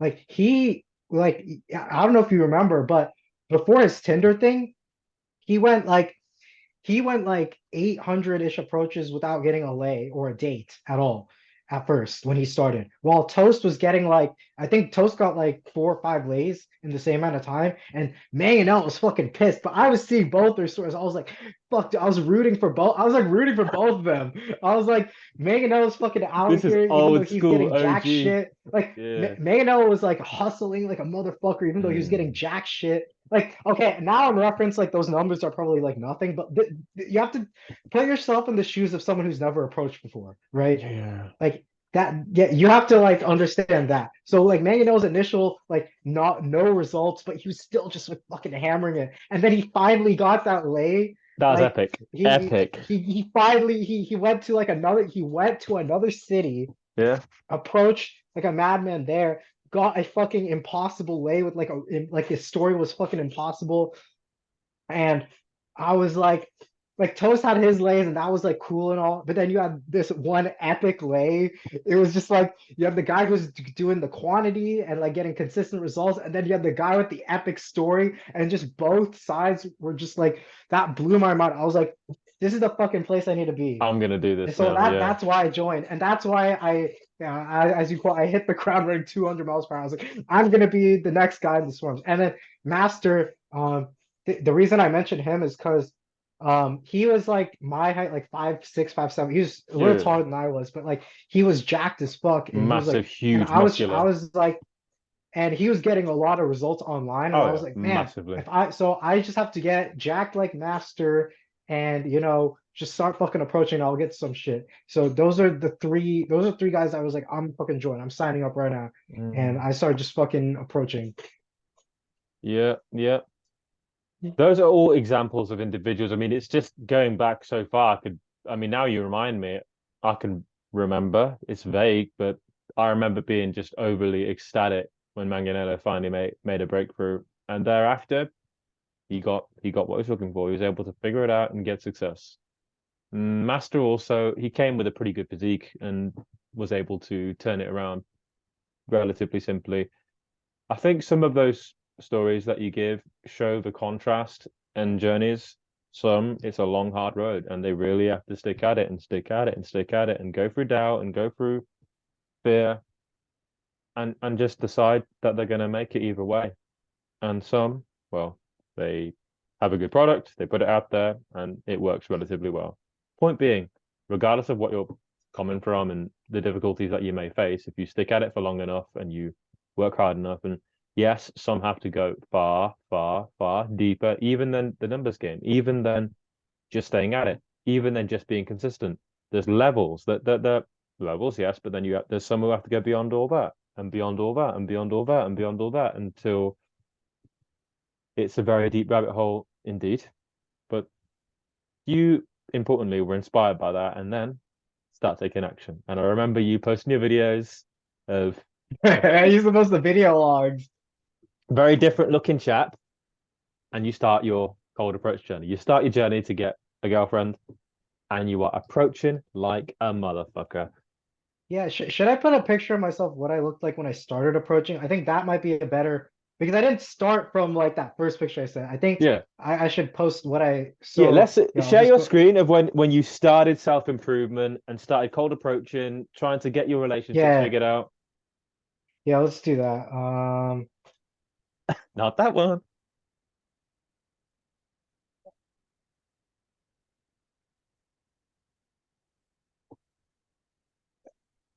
Okay. God damn it. Um, There's my moderated title. that's me now. Heavily edited, but let me see. Yeah, this is what I looked like. Colgate the King, baby.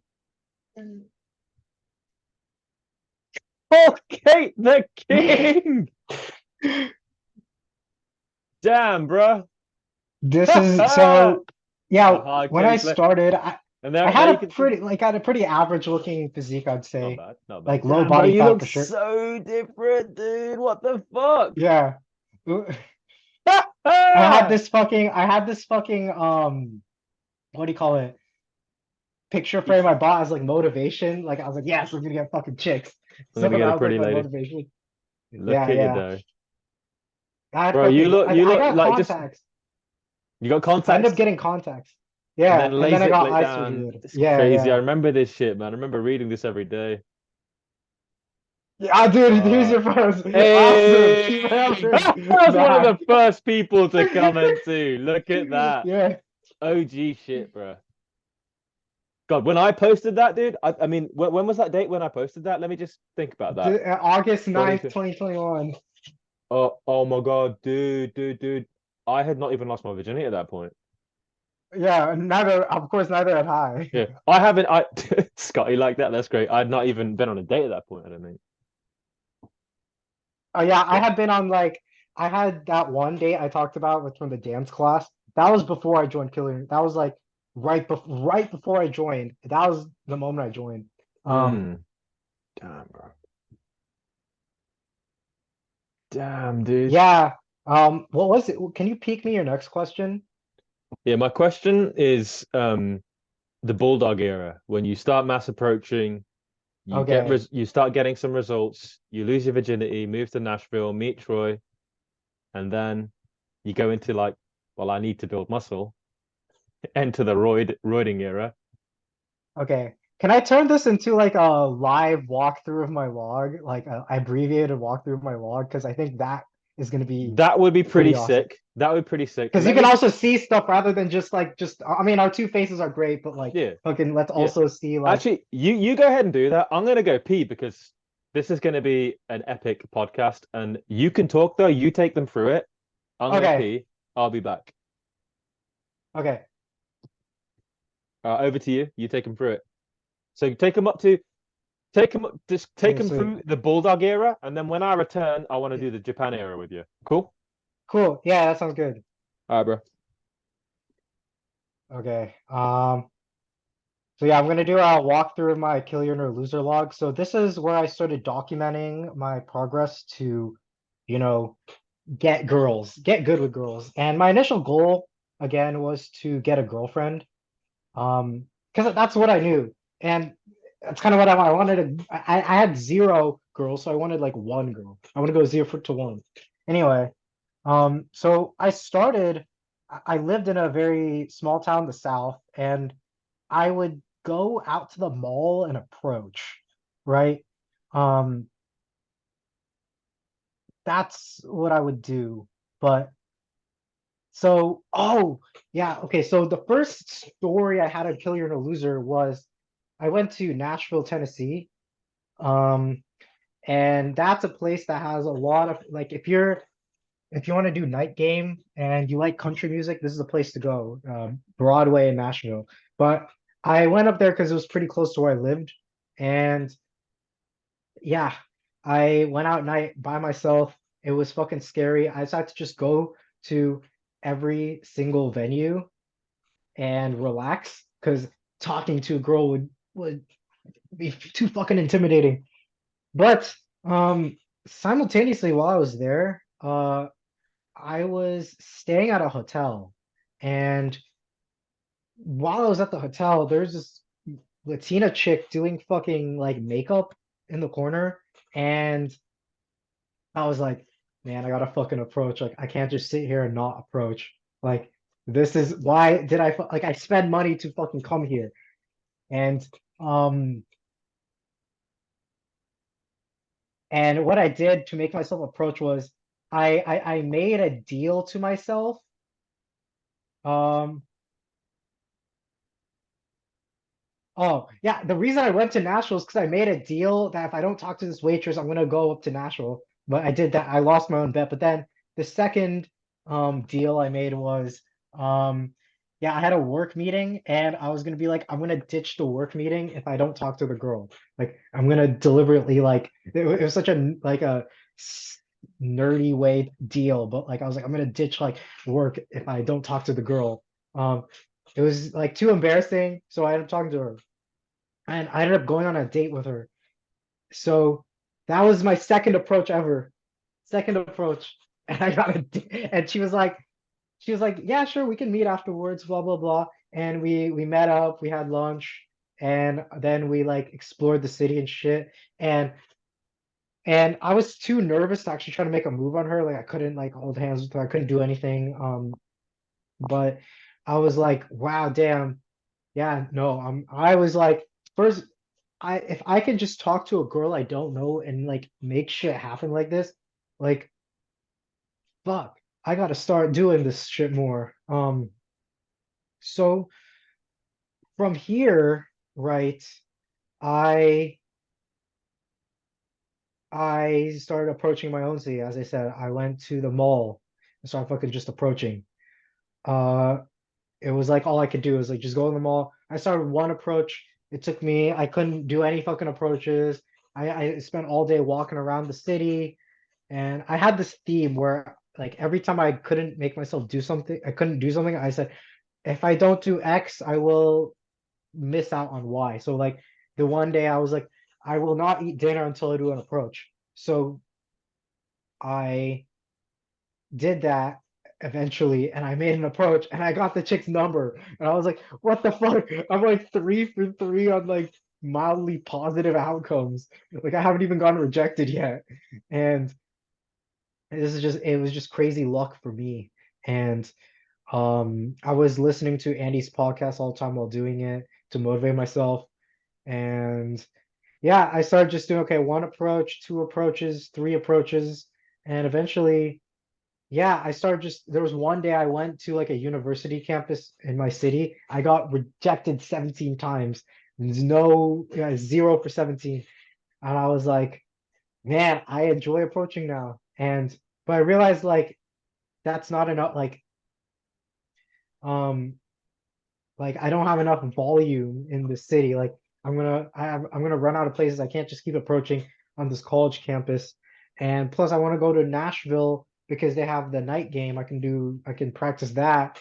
And yeah, there's no reason for me to be in this small town. So so what I did was I I was renting my current big house and I was like, fuck this. I was in a big fucking house, but I went and crashed it on my friend's couch and I paid him so a couple $100. He's like, I was like, hey, can I live with you? Like fucking I want to live in Nashville. And he's like, yeah, man, just fucking like pay some rent and I got you. And I paid so I paid double rent and I went to Nashville and my so there was a university campus there, and the girls were so much hotter than uh my town because it's a little bit of a bigger town.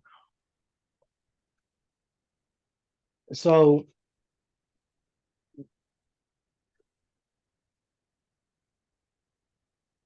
where is this?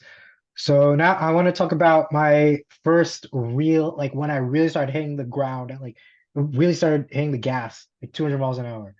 Um I was doing like 30, 40 approaches a day. I was logging like my workouts. I was like, I was gonna get fucking jacked. I wasn't doing that. I was fucking weak as fuck, but I was, yeah, fucking 25 approaches in an hour. Uh, I was trying to like get better music too. Um, but here's the big milestone I had. Um, so I did like 30, five, I couldn't keep track how many approaches I was doing. I was did about, let's just say 40 approaches. And um there was this one girl, and we fucking um I approached her, like I was about she walked past me, and I like pussed out at first. I was like, nah, I gotta fucking talk to her. So I talked to her, right? And she fucking she fucking was like very friendly, like, oh hey, blah blah blah. And I was like, what are you up to? She's like, oh well, I'm actually gonna eat lunch. And I was like, okay, let's go. So I can go eat some lunch. And she's like, well, I'm not a spontaneous person. I'm like, well, today's the day to be spontaneous. And so fucking she's like, oh, okay. Start giggling a bit. And I was like, fuck, man, this is going real great. So we ate lunch together. We talked for a fucking hour, and we like did that whole emotional connection thing. Like she talked about how, oh, I don't have that many friends at school, blah, blah, blah. And I was like, yeah, no, I'm fucking like, I just moved to Nashville, and I was just like fucking um I talked about how earlier in the podcast I talked about um how I made friends in college, and I told her the same story, and she's like, "Oh man, I like that you're and I like that you're older and you have all this life experience." Blah blah blah. She was like 20, I was 25, and so yeah. After lunch, I was like, and she's like, "Yeah, I gotta go to class now." I was like, "Okay, I'll walk you to class." So I'm not even a fucking student. I'm just like fucking trespassing into the fucking school building with her, like escorting her to class. But she shows up to class 30 minutes early by pure fucking chance. So it's just she and I in the classroom. We're alone, and she fucking opens up the MSN homepage on her laptop. Like she just like puts on a laptop, she opens up the MSN homepage, starts reading all the news articles on there, like out like the news titles, and I'm like, oh shit, here we go. Here's the fucking like somehow I knew that this was like the fucking sign. So this was my cue to put my arm around her. I was like, okay, I'll put my arm around her. And she's like, okay. She's taking it like we sat there 8 minutes. The fuck, some autist wrote this. 8 minutes. Who the fuck measures 8 minutes? But anyway, um, she's like, after a while, she asked like, "Hey, what kind of music do you like?" And I was like, "Oh, like." So I pulled up a fucking romance song, and I don't know if you can hear computer audio, but I'm not gonna, I'm not gonna play it. But Mint Condition, Pretty Brown Eyes. It's a very slow R&B soul song, and I was like, "This is stereotypical fucking make out music." So I'm gonna cue this fucking song, and so I cue the song, and Ravi's back. We're So I back, cue baby. this song, and she's like, "Oh yeah, I like this. It's a simple song." And so I'm like, "Okay, I set the fucking mood." And I look at her, and she's like, I'm like, "Hey," and I just go for her fucking lips. So we're in the fucking classroom, and we start making out. And she resists for a sec. She's like, "Hey, whoa, you're too fast." But then she says, "Slow down," and she starts making out with me.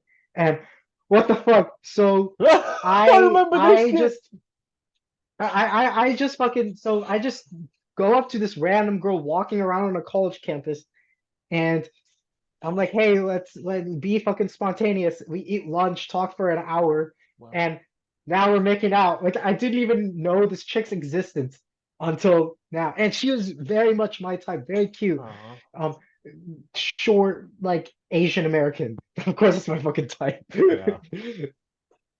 We're making out in the fucking classroom, and then then the fucking guy who's trying to get the fucking dean's award shows up to class like 12 minutes early or 13 minutes early, Yeah.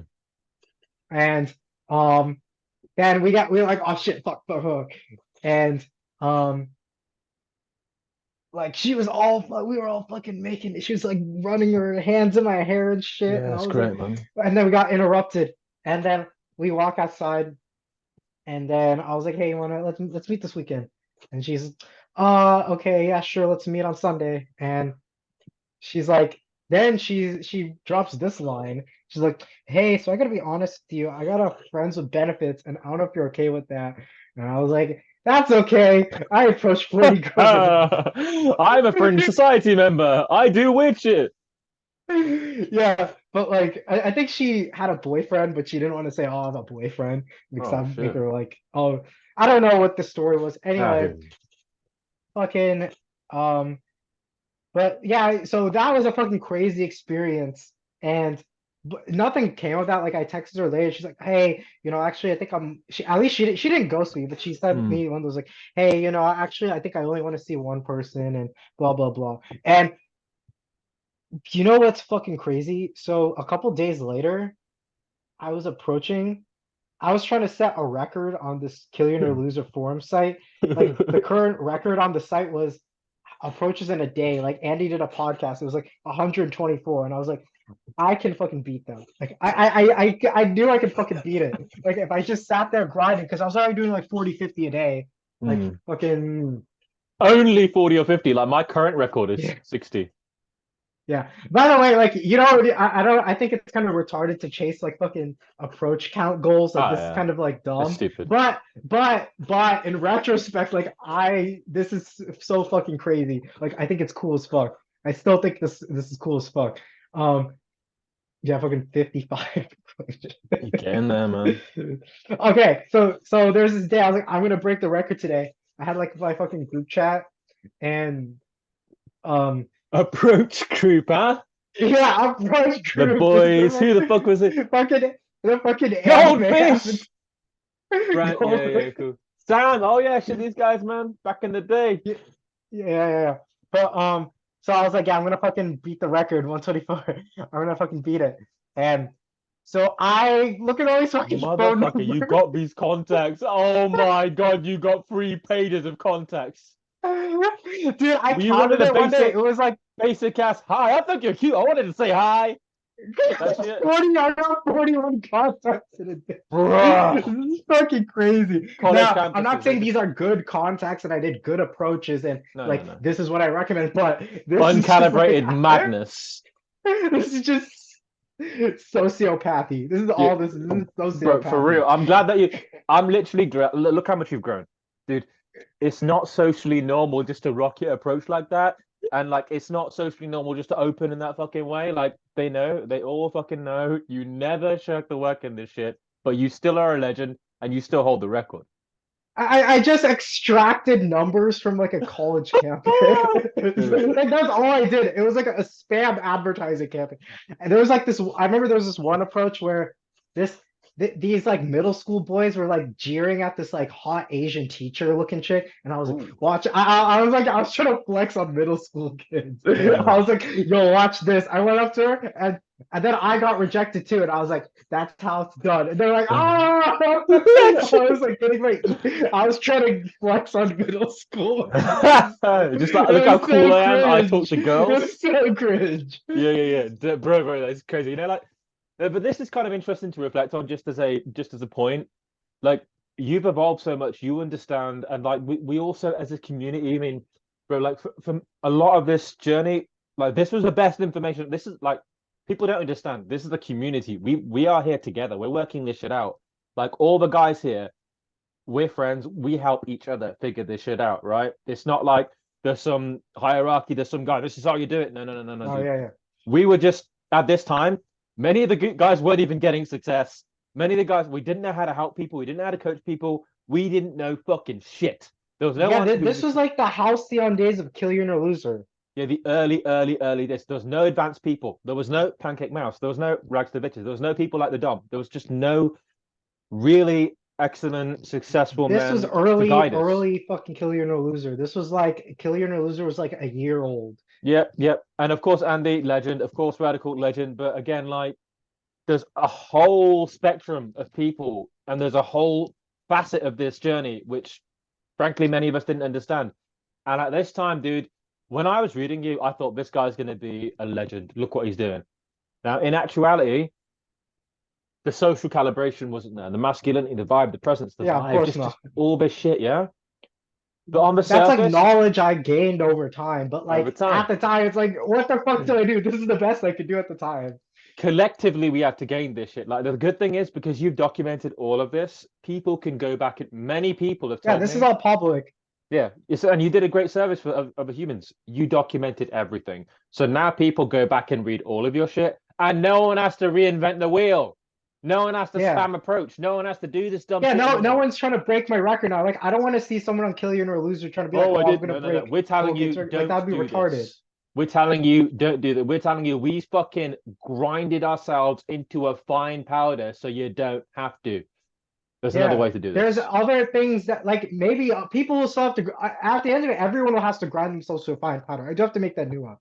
Like everyone has to, but I think the nuance here is don't grind yourself to a fine powder on things that we know don't work. Like at the time, this shit was kind of new. Like Killian or Loser, people like at this phase of Killian or Loser, people were like, okay, there was this phase Just where talk to volume girls, was bro. thing. Yeah, so so I fucking grinded that to a actually this wasn't the only like we're gonna get more onto Real, how much I grinded talking to fuck ton of girls to a pulp. bro, But bro. like Amazing. that was my whole theme on Kill Your No Loser for my first year. The It was just approach I machine. talked to I talked to close to 2000, probably 2000. I'm not counting. Like it's like probably 2000, I don't know, in 1 year. No one needs to talk to that many girls. Yeah, yeah, dude. It's But like well, unless you're in Japan, that's a different story. Japan is a different story, but I'm not but gonna we get know into that. that. But that's a whole that's the difference, right? Like Japan, yes, you have to do that, and you're gonna have to do that at a certain point. But like in this part of the journey, what we are learning here is that, dude, it's not just volume. We're learning that no, it's not just talk. It's not just put yourself in front of women and talk to them and talk to them, talk to them. It's none of that. Yeah, and I have to talk about like we're not just like talking about theory in a bubble right now. So the repercussions of this was I actually got kicked out. I actually got banned from the campus. Like the police came up to me. So I was like fucking approaching my ass off, and like I was sitting down on a bench for a second, just chilling, and like taking a little break. And security came up to me, and they're like, "Hey, you're going around like talking to girls, and like I was following Andy's radical honesty policy to the fucking T. I was like, yeah, I have been, and like, oh yeah, dude, I got into a not a fight, but like sort of like a Altercation sort of thing. heated, yeah, like a heated argument with some like approach I did brought like some simp friend to like battle me, and I was like, yeah, I've been approaching girls, but like the thing was yeah, so security came up to me and like I was like, yeah, no, I moved here and I'm trying to meet new people, blah blah blah. And like, the security, like what was cool is the security guard was actually cool with me, but Oh like shit. they were just tired of getting fucking reports because they got 15 reports, they said. Yeah, 15 Bro, reports. 15 Fucking reports yeah. from you Um going up to women and saying hi. I yeah, thought you were attractive. I wanted to say hi. yeah, I had approached like three close to 300 girls in a week on a college campus of like, 7,500. So that's And gonna get they kept around. saying, well, I got approached and he said he thought I was cute and that was a problem. Well, they're gonna spin the story how they did, but when they talked to me, I got kicked out. They basically I didn't get into like huge trouble. Like they didn't ticket me or anything. They just gave me a warning, like a slap on the wrist, kind of like if you come back, we're gonna fucking arrest you or something for trespassing because Yeah. it's a private university. So I didn't go back, obviously. But like, um, that kind of traumatized me a bit. But at the end of the day, like, Yeah. um, yeah, don't fucking spam merch. But like, Don't spam that was some approach, shit I did. guys. Yeah. Dude, like Yeah, again, like and this I effectively not just getting banned is the bad thing. I blackballed myself, right? When I mean blackball, like okay, if there's 7,500 people on a campus, let's assume half of them are female. That's 3.7K. Okay, if I've approached 300 girls, that's about what, like 8% of the girls. So I've approached like one in like 15 to 20, like between one to between 10 and 20 girls on the campus I've approached. That's fucking crazy. That's word's gonna get around. If the average girl tells like 3 people about Mm, it, that's gonna get around. So I blackball myself because it's like if I go approach a new girl there, they're gonna be like, oh yeah, you're the guy that approached like fucking this girl. And that yeah. actually happened. Like some Mm, girls were like, oh yeah, I've seen you around here, I've heard fucking of you. blah blah blah. You see, So this yeah, is I basically social calibration, right, Bulldog? I've learned this as well. I never did the volume you did, but I mean, for example, in clubs, mass approaching and shit, dude. One thing I learned, I'm a fucking giant human being. I'm 6'5". There's everyone's eyes are on me. Like they're just, I'm really dominant. I'm really socially charismatic. If I'm at the bar, I'm really loud. I'm talking. Everyone is like tuned in to what I'm doing. Yeah. And if I point to a girl and say, oh, I think she's kind of attractive, like they just know what's going on. They're picking up on these things because of my fucking presence. And I, when I'd approach, I'd do quite a bit of volume. And I didn't know back in the day that everyone knows I'm doing it. Everyone knows. Everyone's picking up on it. And hence some of the blowouts would be very, very yeah, harsh. so you kind of blackballed yourself too, right? Yes. But the way around it, Okay. in this case, as I'll just touch on, is like, then I'd learn about calibration that, like, you really have to enjoy it in those environments. You just chill, be with your friends, be your homies, enjoy the music, dance, maybe just a quick approach. Hey, what's up? Then if it's not hooking or whatever, then you just go back to just being chill, being cool. Wait literally 5 whole fucking minutes, you know, enjoy your house and techno and whatnot, and then you can move away. Maybe just doing it. It's all like being extremely adept socially is attractive. Being so like great socially, great with people, and being so aware of your environment, like hyper aware, that's how you show you're calibrated. And if you're not doing that, if you're just fucking spamming like a monkey, you know what you're telling the environment? This motherfucker's mentally ill. This motherfucker's deranged. This could be a homeless person. Don't Yeah, low value, definitely. low value, low status. That's why we don't do that shit anymore. Yeah. And yeah, there were plenty of guys who knew this back in the day, kill you or loser, but like no one actually fucking did it. Uh, Oh. like actually fucking just went out there and did it, posted their fucking results. So it's like, You're the, yeah, the there's all these sacrificial pickup. There's lamb. let's be honest. There's a lot of pickup gurus who say kind of don't spam approach, but it's like, okay, well now we have like someone who actually did it Yeah, yeah, and yeah. posted his The smart results. the smart guys did like to in to be honest with you, like people like the Dom said, no, dude, don't spam pro, don't do volume. Like he's smart, he's extremely legit, he's very successful, and he knew a lot of this shit. So that is kind of the growing pains of this shit. You have to learn experientially, and you have to be slapped and punched in the face. And if I don't want to Yeah. necessarily like intrude too much because I'm loving you sharing, but like one thing that you're really impressive, you never got like, I never felt as if you got so hurt or wounded. I got wounded. I felt really bad. Like when I was doing all this shit, even after this shit, after you got banned from campus and the security called on you, were you angry? How did you feel? Um, well, no, I was down for a bit. Like You were, huh? I don't think I felt angry as much as I felt like, oh man, what the fuck do I do next? Like I kind of had Oh no no. like it was like my first like sting, like, oh man, fucking Mm, and then I didn't get anything out of it too. So I was like, mm. damn, am I that fucked up? Like I kind of had some bad thoughts after that. You got some of your Um, first black pill thoughts, yeah? yeah, yeah, I did. Yeah, I'm When glad that you can oh tell me that because I didn't know that. yeah, and I had a phase where I was just sitting in bed for like doing nothing. That next month I kind of did almost nothing, Mm. but that was about to change. If I can get my computer to stop fucking up. Um,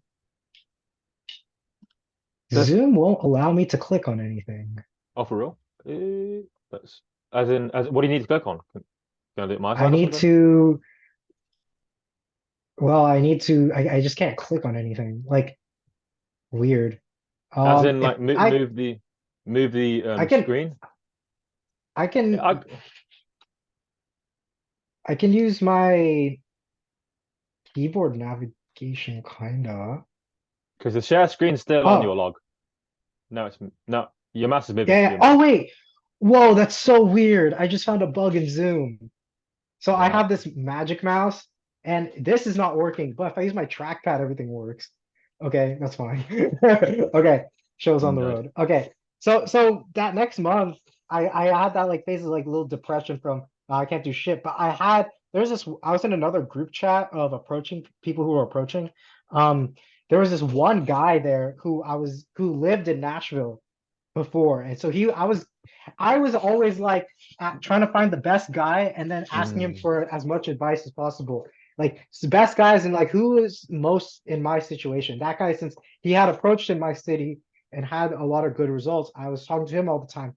And um so I he so we were talking on WhatsApp and he's like, dude, why don't you just come to Austin, Texas, where I live now, and I will just tutor you for free. I will coach you for free You found a if you just mentor, come here.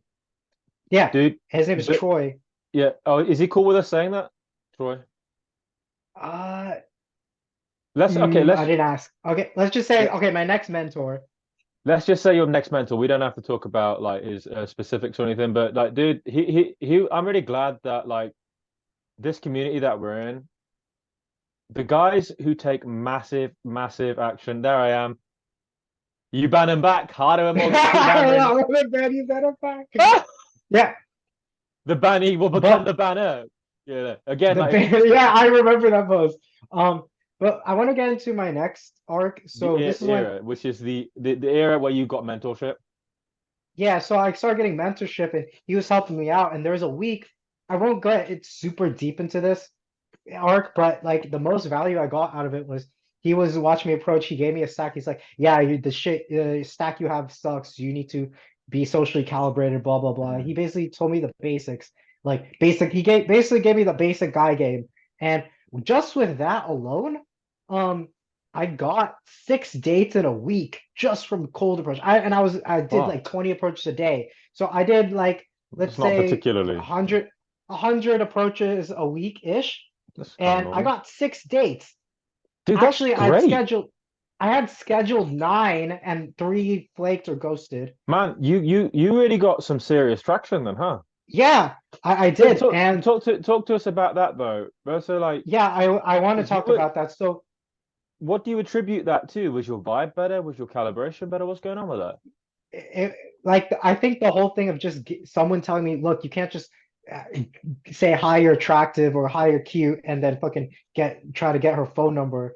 You gotta like ask, like have a 2 minute, like literally all it was him telling me you need to have like a 2 to 5 minute conversation and vibe with her. Like, and he gave me like a sort of an outline of a stack, but like it's not like I had zero social life, so I was able to rely on like my past, like okay, I had friends in the past, so I just transferred like my sort of friendliness into the approach. So 6 dates in a week though? yes, but That's a like lot. but there's a nuance. So I have to give you the nuance. So with 6 dates, I pulled two, and pulling meaning I didn't have sex. When I mean pull, I got back to my place. Mm. There's one date where I made out. That was the farthest I got. The other one I pulled, she went to the bathroom and immediately ran out, basically. Okay. Um, the nuance. So I debriefed with my mentor and I'm like, okay, what's the deal here? I'm getting all these dates and they're not going anywhere. And I'm not pulling that much either. Um, what's the deal? And the nuance here is have since I look young, I can pass it even if I'm not a college student. People would associate me as a college student, kind Oh, of. That's one okay. nuance, Damn. right? So you these were like college campuses you were approaching or something? Yes, yes, this is a college Oh, campus. 100 projects, this is all college campus. that is a massively important point because, of course, when you're in college, you're in the same sort of community with a certain level of trust, and plus, that's a time in life where people Yes, are very experimental and open. That's a yes. big point. All College right. college campuses have college campuses are great approach venues. The only downside is you can't dry up the well. So you have to be sparing, but your rate, your what do you call it? Your success rate is way higher. But the Mm. other nuance, the other reason why I um the nuance I wanted to talk about was didn't know how to set a sexual frame. I didn't know how to set that like man to woman frame. Like I was Dude, getting dates, but it was like very like, oh, I'm just meeting friend kind of date. platonic. Like very platonic dates. Yes. Mm. You know, and like my mentor told me at the time, like, hey, like there's a very unconventional advice. He was like, you should hire an escort. Like, you need to have sex. Like, you just need to fucking have sex. And I kind of was, I don't know if I had an ego, but I was like, I don't know if I want to do that. I was kind of like on the fence about it. Um, but what happened was I kept that thought in my mind. I was like, okay, whatever. But and then eventually, what happened was so December rolled around. December is always the worst month for dating. That's like a big meme. That's Yeah, like it sucks. yeah. So all the six dates was in November of 2021, 2 years ago. The dry period was December. I was like, okay, fucking, I'm going to do some other shit. I was like, I need to figure out what my next move in is because my lease at my old place was gonna end, blah blah blah. Um, and I had this idea of like going to Thailand because I'm like, well, why don't I just go somewhere that's probably easier or something? I don't know. But that ended up not going through because it was a little too difficult with Corona and all. And I ended up going back to my folks' place back in my home state. And now there I was at my dad's for like a week and I was like, dude, what the fuck am I doing here? I'm doing jack shit. Like I was like Mm. doing absolutely nothing. And I was like, I gotta get out of here. So I rented a fucking Airbnb, and Airbnb is kind of expensive, right? So I was paying the equivalent of like, I would say I was paying the equivalent of 1700 a month so I was paying 1700 a month in my state to go to a place where I could approach away from my parents' house because my parents live in a not that big of a town. Um, I was I go to this place. Plus, I was paying rent at my old place. So I was paying fucking like close to $3,000. Fucking live in two places and approach. But like, I had to figure out what to do next. And I was in this place. I actually went back to my college town. And my college Mm. town is lots of Asian chicks, lots of Asians. Okay, Asians, Latina, Asians are my main type. But I go there and I'm like, fuck, this is a fucking gold mine. What am I doing? I go and start fucking approaching like a madman. Okay? Fucking Yeah. oh yeah, side note, there was a time I did a gamecation where I made out with a porn star. Yeah. That was a crazy story, but Mm. that's shit you can do. But yeah, I went back and I was approaching, dude, I was approaching like 300 girls a week at this fucking mall. It was just like Asia, it was like paradise for me. But it was so hard. Like I was getting rejected all the time because half the girls were like fucking Chinese fobs and Mm. they're not, they will just ignore you. Okay. So like straight up ignore you. Like That's most part of them. girls, yeah, most American girls will like, if you Kind of talk to enter them, like they will acknowledge you. They will like say, "Oh, thank you," blah blah blah. Like they'll. It's like American social norms, right? Yeah. American social norms, like you talk to someone, they'll reject or whatever, but they're like, "Oh, I have a boyfriend," blah blah blah. It's very high. Yeah. Now you have a different experience than I do. I will say in second tier, not in New York, in second tier American cities. So anything that's not New York or Chicago, where pickups is a big thing. Um, second tier American cities you will not get rudely rejected most of the time or ignored. You will at least get like it'll be like, oh yeah, no, I have a boyfriend. That's like the average. So you won't get rudely rejected like New York or night. It's not like night game or whatever the fuck. Mm. Or London.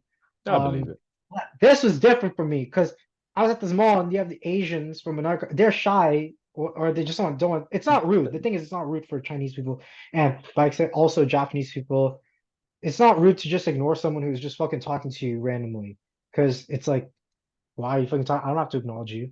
Yeah. They won't go out of their way to like be rude, but they just won't talk to you. And that was majority of what I was dealing with. I was like, damn, this is a whole nother ball game. So And you kept getting like the cold water response, the cold splash in the face response yeah, there. yes, Yeah. I would have days I was doing dude, I was doing so many fucking approaches. This is just like And motivating, man. Like it's so yeah, good that there was there was a day I did like I did 80 approaches and I got like two contacts. It's kind of Oh my crazy. God, 80. Yeah. Yeah, man. But there was one day I found a wing, which was cool. I didn't always go out with him because I like doing stuff solo most of the Oh, time me because I too. want to focus. But like there was a guy who came up to me. He's like, "Hey, you approaching girls?" I was like, "Yeah." And he's like, "Oh, me too, man. Like I'm trying to get back into it." And he has more experience than I do. Cool. He just got some relationship and he's like, "Yeah, I got my girlfriends from cold approach and I'm trying to get back into it. Like I'm Cool. gonna break up my girlfriend, blah blah blah." Um, and we motivate each other. And he spotted a girl for me one time, and we went on a date. I went on a date with that girl. She was like 19 years old, like this cute little black chick with like, but she was like a white acting black chick. You know what I mean? Oh, Like, yeah. yeah, you know what I mean? Like, Yeah. very like she had like Barbie level makeup and shit, but she just happened to be ethnically like black, Hmm. or racially black, whatever the fucking word is. And we went on a date, and then I pulled her to my car, blah blah blah, and fucking I made out with her, and like I felt up her titties, I was choking her. That was the farthest I got with any girl in my life now. This was Mm. like my next like milestone. I was like, holy fuck. Ah. And I think I gave her a hickey too. What the fuck? Like, yeah. You're getting a taste, And then I man. got blue balled. I was suddenly unbuttoning my pants when suddenly, hey, my phone is vibrating. So yeah, that ended. And she ended up ghosting me later. And it was Yeah. funny because I ended up running into her in the mall later, like Wow. unrelated. Like, and I was like, hey, and she was the friend, she's like, hey, she like awkwardly, like, she Yeah. ghosted me. And then Yeah. she saw me. And she worked at the mall, so that's why. Oh shit. Um, Oh, bro. yeah. But yeah, so that was my that was my next phase, and then this is where shit really gets fucking good. So my old mentor, he's like, hey, I'm moving back to Nashville, you should live with me. And I had another Mm. friend in pickup, and that guy, we had our own group chat, us three. It's like, hey, we lived together, we lived in the same unit in Austin, Texas. I introduced, and then he's like, let's reunite and live in the same. Let's have a fucking bachelor pad too. This is a different, of course, different group of people, but like new fucking. This is our fucking pickup pad or whatever.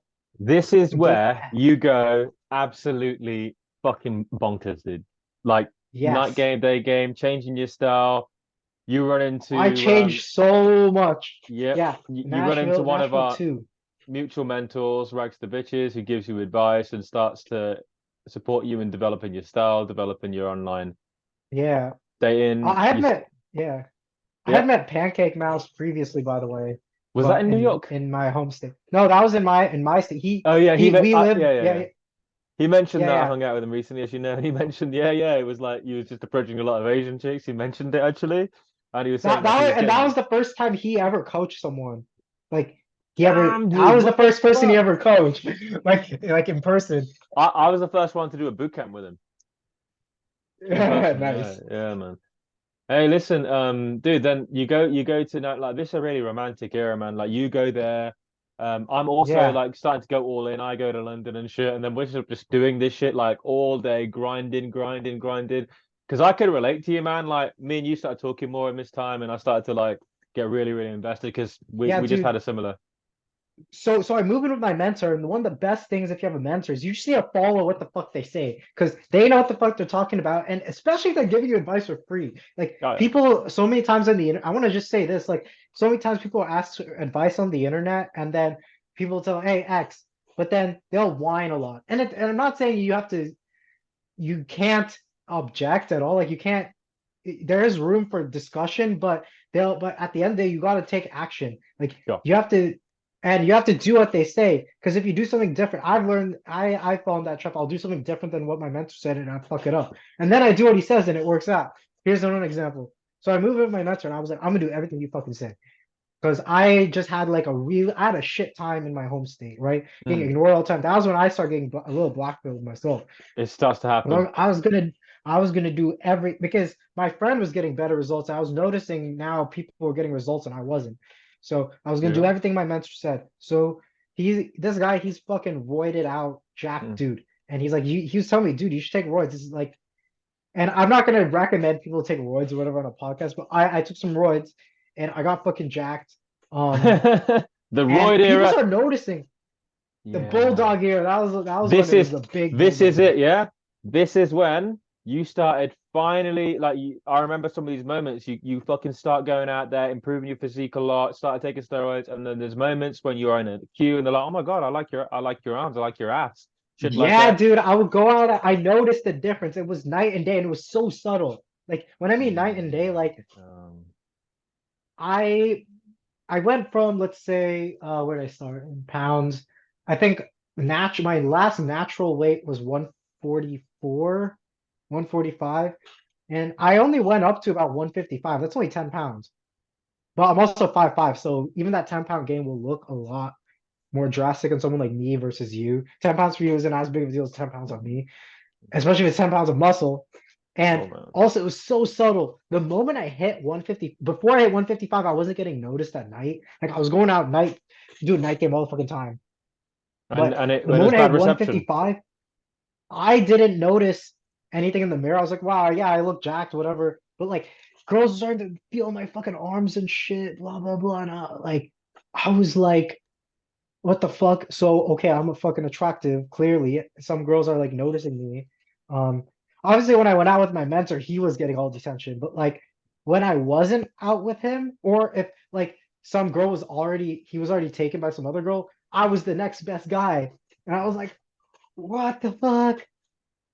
And That's so like, cool, dude.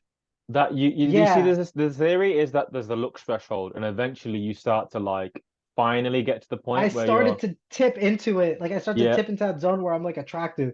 I'm like, yes, okay. And but you like know. You know when there it's starting to was happen? I was just gonna say, yeah, dude, like, I think this is just a really important point because like so many that you're just going at it like a fucking man possessed, and you can't have total focus and clarity. You do rely on your mentors to give you strategic guidance and to give you big picture vision. Like, no, you're doing the right things because you're such an action taker. I I I would struggle to see how you were even able to just figure things out because you're using your entire brain to just plow and plow and plow and plow. You are training hard. You start doing steroids. That helps your physique a lot. And then when you start to say these things and share them in the log, I can tell something's happened now. Like he's not how he was yeah. before. I'll show you. Actually, I have a pic of me at my best Yeah, looking. even that, I yeah. don't. Yeah, Like yeah. this Let's do that guy, because I've shown enough. I've shown enough like shitty pics of myself. Let me show a good pic of myself. yeah, because Finally. that guy, like it or not, man, like he just hasn't got sex appeal and he's not attractive as you are now, Yeah. man. Mouse to And I will bulldog. say I'm not doing roids anymore and I like lost weight now. So but like this is how I look like. Damn, dude, you fucking tank. Yeah, Brown town, fucking bruh. Brown town. yeah. Look at this All right, bro, that's fucking what. Yeah, look how much more attractive you yeah. became. I think this is Brown me at town. my Yeah, yeah. This is a look at your good physique. pic. Look at the physique. Yeah, This look is at in it. Japan. And you got your LASIK and you improved yourself, man. And then you finally start to get a little bit of reception and receptivity. You put yourself out there. Yes. There's like warmth. You can see there's a look in a gal's eyes. They're like, oh wait, this guy's kind of turning me on a little bit. Like that's the point in which Yeah. you have started to pass the looks threshold. And when I saw that, Yes. that's when we said, all right, man, this guy's an action taker. You're not the guy that he used to be. I gave you the name, the Bulldog. And that we carved into an identity for you, that we carved Yeah. into a That was guy a who's really good identity. Yes. I think the bulldog thing started because I think I had like mentioned something like, oh, I remember. the Bulldog I moment, dude. actually, yeah, yeah, yeah. You know There what I'm was talking a about then? inkling of a thought I had about the bulldog. Yeah, it was Mouse to mouse, Bulldog. mouse to bulldog. Where is it?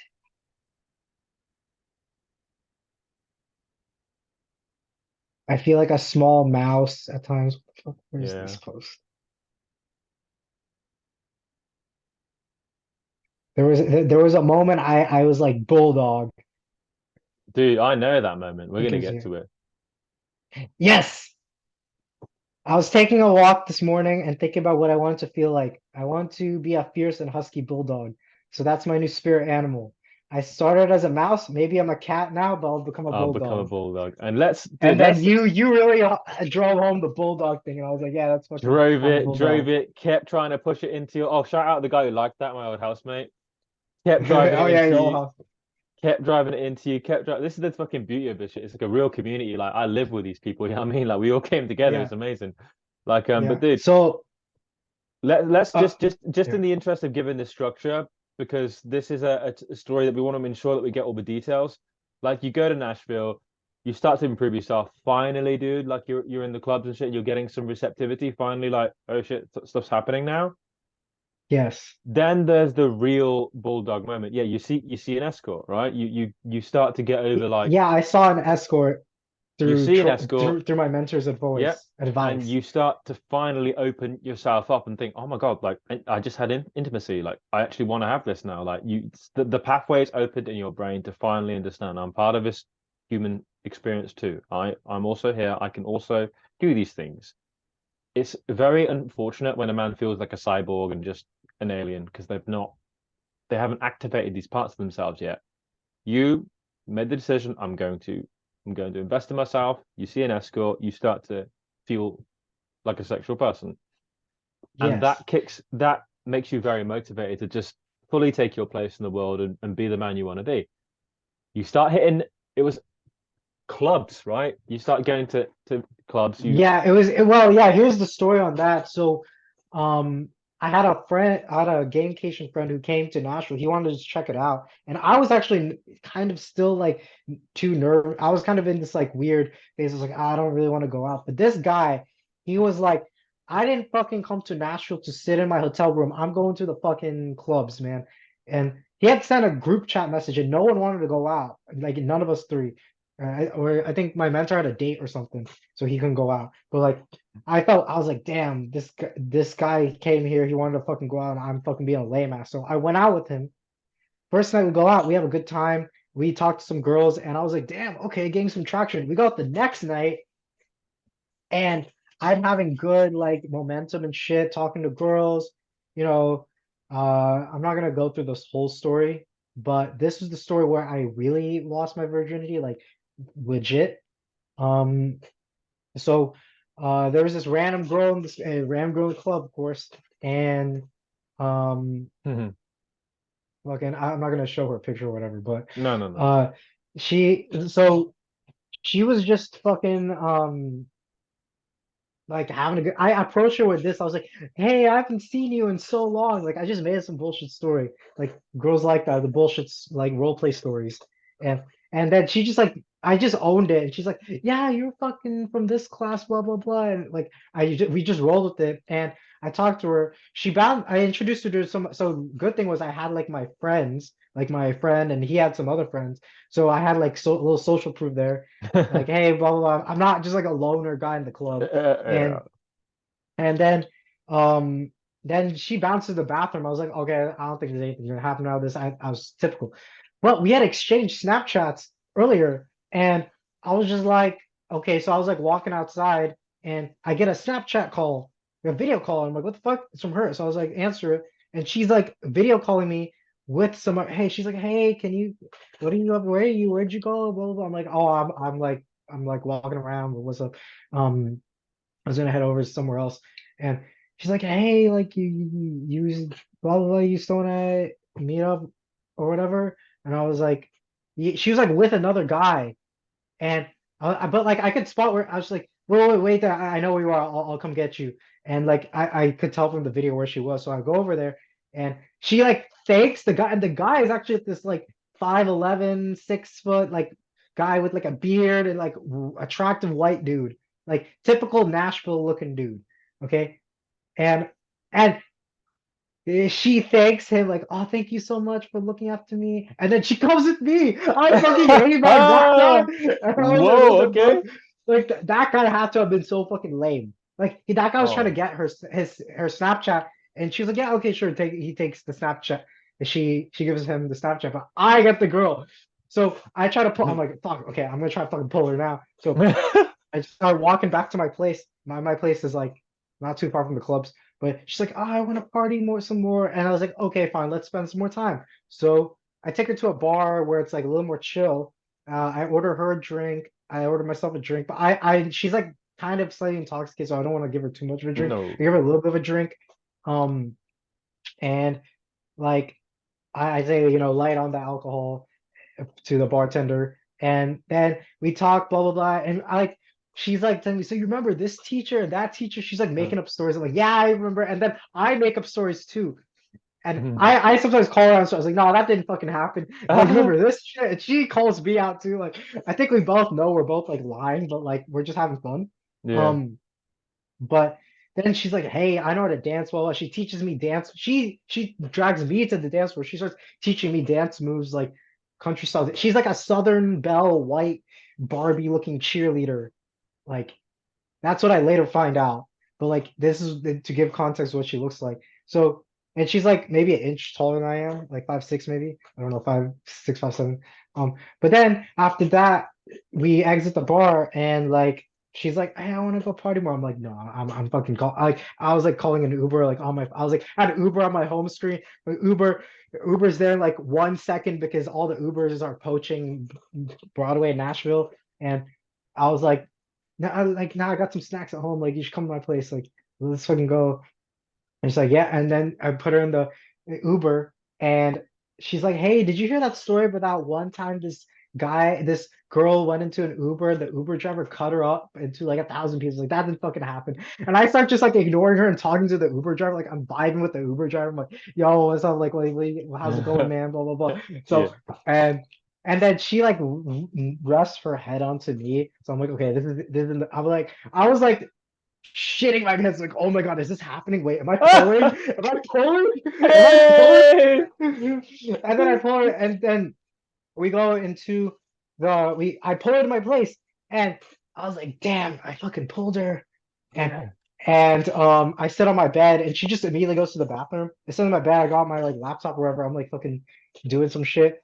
And she's like, hey, can you come help me for a sec? I'm like, yeah. So she has her top off, and she's trying to get her dress on mini skirt undone. And I'm like, oh shit. Like she's just letting me see her titty. I'm like, oh wait, fuck, okay. Like, but the thing was, I was able to stay calm because I had the escort. Because up until this point, I would get too excited about Spazzing like, oh my out. god. But like, I was like, oh Yeah. fuck, I've already seen Yeah. titties You've around. seen it I had sex before. what? Nothing. Even though I had sex like twice. I think I saw two escorts that month. So I had sex twice in my life, Yeah. and I'm like, nah, I got this in the fucking bag. Yeah. Um, Easy work. I didn't even give a fuck. I was like, yeah, she's fucking like, whatever. She's a girl. She's just a girl, whatever. Yeah. Um, so she goes, takes a shower. She comes out completely nude, and she like kind of like dopey, like falls over on like the wall. She doesn't like hurt herself. She kind of like kind of on the wall, like the floor on the wall. I like pick her up and put her on the bed, and then she's like, oh, I'm kind of hungry. I want some snacks. I'm like, oh, later. And I start just making out with her. And then, yeah, then from there, yeah, we have sex. Oh my God, sex. Finally, the bulldog moment. Yeah, Mouse to there's like no, bulldog she's like complete. sopping. She's sopping fucking wet. And we like fuck like all night, dude. Like we have sex for like an hour or two, and then I'm like, then she's like falls asleep, and I'm like, what the fuck just happened? I message you guys all the group chat, like, Yeah. fuck, this fucking happening, blah blah blah blah. And then I'm like, what the fuck am I doing? Sitting on the toilet, messaging my group chat. I'm Yeah. gonna go Yeah. back Yeah. to bed. We're like, go back, go This back. is the first. I go back, and she's still wet, and we just keep fucking and fucking and fucking, and I'm like, holy fuck, that happened. Yep. It's Yeah. amazing, dude. Those moments are amazing. Like I remember when I was there, and these things were a lot. I remember when I was able to pull these things off, and the next day the sky is just so much more bluer. The sun is so much more brighter. You're finally tasting the rewards of hard work, of changing yourself, of becoming a more attractive person, more socially adept, adding value to yourself. That means that women just like you more and feel more attraction for you and see you as a desirable person to be with. And then you start to flourish and have great mutually beneficial experiences. It's fucking great. This is called success. And you finally become the bulldog, start to go on a tear, get some success, bunch of different women you meet over time, and you're learning more about Yeah. masculinity, presence, vibe. You start to go on that whole era of improvements of your vibe. You have some near misses and whatnot.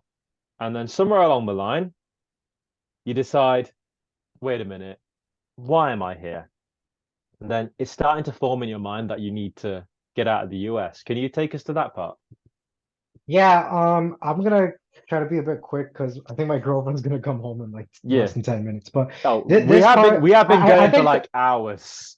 yeah, I think the meat of the meat of the interview has been said. But yeah, eventually, yeah, I studied Japanese when I was in my early 20s, and you know, at some point I was like going on, I was not really feeling it in Nashville. I was like, you know what? I need to go to my dream place. I got one life. I'll fucking go to this place. It's now or never. So I fucking book a flight to I sign up to do language school here just so I can get a visa. But then I'm too impatient for that. So I actually just book a flight, fuck it, go to Japan, paying double rent again in Japan and the US. And um yeah, I have a bit of struggle in Japan, and I think I don't really want to talk about that on this call. I think that will be reserved for a future story because Yeah, we'll do now I'm that in one. like the begin. I'm kind of in the beginning of a new story because Mm. so I'll just give a recap though. So I've been in Japan for the past, oh wow, it's gonna be a year in like next month. Damn, it's Damn, 11 dude, months. what the fuck, man? Yeah, yeah. But I will say this. So I ended up making Fuck. I I have a Chinese classmate in my language school, and we hit it off really well. And since I did all this struggling and pickup.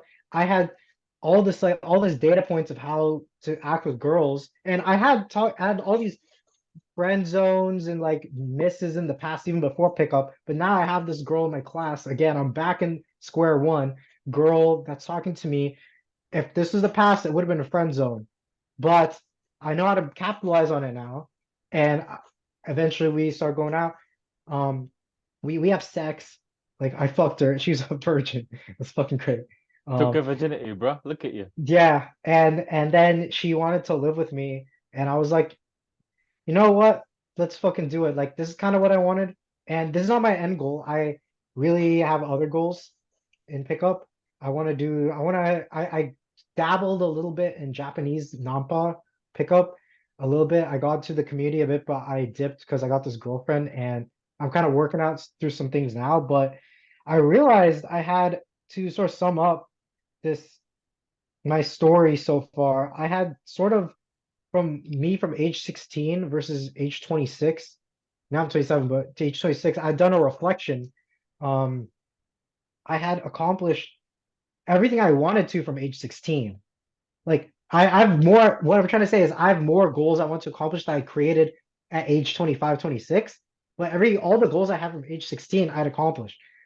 I ejected from my mom's house, lived my own life, got money, got muscles, got bitches. And those are three goals, right? And plus that reflection, I had been invited to do a live show with my music, my own music. And I posted that on YouTube too. Um, and I got paid. Like I actually got like a couple $100 I saw that. for playing a live show, and I'm like, fuck, I haven't even been Look making at it. music actively. Like I haven't been in the scene much, but like, you know, I really want that's another future thing I want to do. I want to get back into that scene, which I'm not doing that right now. But yeah, so fucking cherry on top live show in Japan of my music, like Oh man. fucking great. So I had realized, I'm not a loser anymore. Like Mm. I'm on my way to becoming a winner. I don't think I'm quite a winner yet. I'm You're on gonna my get way to there. become a winner, but I have what it takes, and I'm not a loser anymore. Fucking Mm. have a cute fucking girlfriend Yep. who's young, and um Loves and I you. have you move to my dream country. I can speak the language. I can, I have money. I'm living on fucking savings, my own savings. So, and I'm not tied to my mom. I'm not in some fucking weird gay online relationship, you know. So, yeah. And there's much more to come, but Yeah. so far it's been a fucking great fucking ride. We're going to do part two of this interview, and I'm going to have you on my channel more, and we're just going to talk about stuff because you are an incredible case study and inspiration, and you've got a lot to now share with other people. Because here's the thing, you're downplaying some of this as well. You're a fucking legend. You have done what few human beings in this world would ever fucking do. From the hell you came, from the restriction of a religious cult, from the isolation, from being outcast from society, having painstakingly put yourself back together again and obtained everything that you set out to seek. You're a fucking ass kicker now. You are able to get a vision in your mind and go out, not know how the fuck to do it, not know if you could even possibly pull it off, but through massive, massive action and failing again and again and again and getting mentors and getting coaching and learning, you figure it out. You get it done. You're a testament to bulldog spirit, man. That is why I gave you that name. That is why I knew you're going to make it. Your future's bright. You're just beginning. This era, I call the bulldog era. It's when you Yeah. found the fundamental principles of how the universe works, of how success works, and you got what you're looking for. The next era that we're going to go into on the next podcast is what I call Bulldog, yeah. the next era is what I call entering the brown shogun. When you go Yeah. to Japan, you go through some trials and fucking tribulations, man. And that's where I had to coach you That quite a that bit. chapter's being written as we speak. We're if you have me on more, I have a lot to share about like what I'm up to right now and like We're what I'm gonna trying go. to We're improve gonna on and do that. stuff. We're gonna go deep into just Japanese culture. We're gonna go into like the Nampa experience. We're gonna go into some of the pretty shocking, like black pill. Like it's not easy for you. You had to fundamentally change your whole appearance. Like we didn't know any of this shit. Like what's attractive there. Yeah. Like, and we worked it out. That era is the Brown Shogun era, which you're currently in. And the culmination of that is you're going to get your permanent residency, you're going to have a fantastic career. You've got a lovely relationship that's going to support you tremendously. And then as your vision crystallizes, as you get your basic fucking foundation built there and moving forward, there's going to be a lot that's going to be achieved. But for now, big man, I want you to give some advice to someone who is in the position you used to be. So I'm going to give you a hypothetical person and I want you to give them advice. Someone's watched Okay. this video. Someone's seen this. He's a fucking virgin. He's got no friends. He's not good socially. He doesn't know. He doesn't even believe anyone's ever going to want to go out with him. He doesn't believe he's ever going to get a girlfriend. And you know what? He's someone you could describe as a fucking complete incel, hopeless. But he's seen this video and he thinks, wait a fucking minute. This guy, how tall is he? 5'5"? Wait a minute. This guy, he did how many approaches? Maybe I can do it too. Someone out there is on the edge of their seat. They just want to know how the fuck can they do this? What have you got for them? Okay. So if you're in that fucking total shit position, I'm actually gonna give slightly unconventional and maybe not as exciting advice as you expect, but I actually started by journaling a fuck ton. And why this is helpful is because you can I've lived through this experience. You can hustle all you want, but if you're hustling with a super fucking toxic negative mindset, you're not gonna get shit done. I've been in that position. I've been on both sides of the coin. I've Some of the worst results I've had was when I was hustling without sorting my mental position. On the flip side, the reason I was able to even start doing any of this in the first place was I had accomplished a decent amount of my life, and I had done a lot of inner work on figuring out that yes, I'm ready to fucking date. I'm ready to fucking you know, put myself out there. So if I had to say one thing to start doing is do deep journaling. Like I have this fucking I'll tell you what you can do. This is my journal from 2021. This journal got me into this fucking zone. And what I did and what I did is the first thing I did is I listed a bunch of what I called problems. Like why am I not happy with myself? And the first one on here is I can't get a girlfriend. And I listed a bunch of, yeah, just list a bunch of these. And then what you do is just, you know, just go in and like dissect them. Like all the advice on how to get girls and how to do this, how to like the how is on the internet. It's on there. And even if it's not, even the internet advice sucks, you're gonna find someone who's really good at it who doesn't speak. You're gonna find a mentor if you're serious. So even if the information's not on the internet, you're gonna find someone. So that's not the hard. That is not the fucking hard part. Most people are probably watching this video are resourceful on the internet.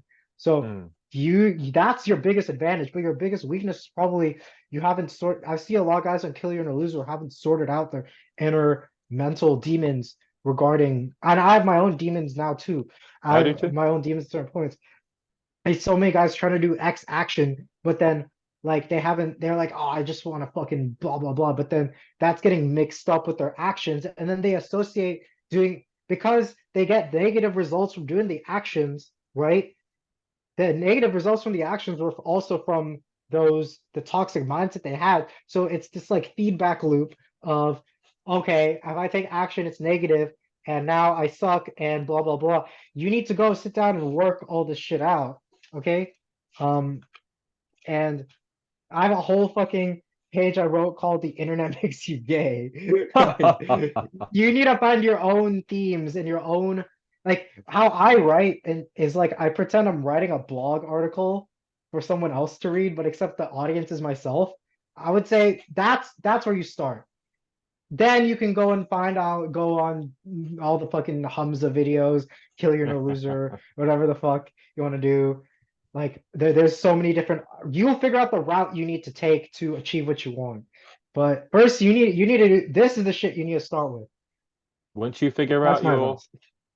once you figure out your why, you can bear anyhow. Isn't it funny? Once the student is ready, the master appears. You prepared your mind vigorously. You were drawn towards it. Humans are smart. You knew you had to sort your mind out and untangle that complete mess. Honestly, the shipment mind, mine was just destroyed. It took months and months of listening to Andy to start to piece things together, like months. Oh goodness, man, it was a long journey just to start. Now, this journey, it's one that transforms you and teaches you about the human animal. I think we should give some gratitude to the community, the people that supported us. Yes. Think about how fortunate we both were because we had like the same kind of mentors. I mean, Andy coached me, Radical coached me. They got me so much further ahead in my life. They made a massive contribution to me. Then other advanced guys. Ain't this crazy? The guys that have become successful and got it fucking nailed down, when they see people who fucking moved heaven and earth, they want to help you. So I know for Yeah, me, exactly. Pancake Mouse, Rags to Bitches, the Dom, these guys made me aware of like fucking game of all this shit. Yeah, that you can do vibe. Like I never knew any of this shit. And I they had made the it. same two of the same guys help me too. Like it's funny because we used to be in the same group and I was getting help from rags to bitches like in DMs.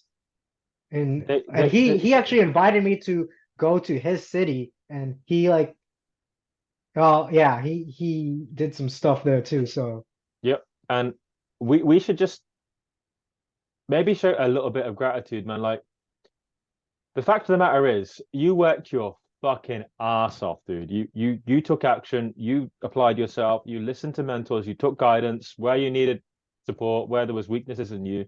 You found others who could support you. You found people like me. You found people to plug the gaps. I'd be curious to know, right, inspirations in this journey and who would you want to thank? inspirations. Well, the first so I can list it off. Um First my dad for being a Hmm. person who like gave me a place I could start start my a journey in autonomy, I would say. Um, the second person is my roommate from not the 6'5" one's cool, but actually I want to thank the other roommate because he was one of the few normal ass fucking people on the fucking internet communities that I was in. Because he was like just a normal dude. Like he just happened to be Mm. interested in shit. And he actually struggled through a lot of the same things I did. I'm not gonna, put Yeah. his laundry out to air, but like we went on camping trips together and we dissected. We had this. We It's funny. We had different backgrounds, but we had converged on the same problems, and we were like both in the right place at the right time together.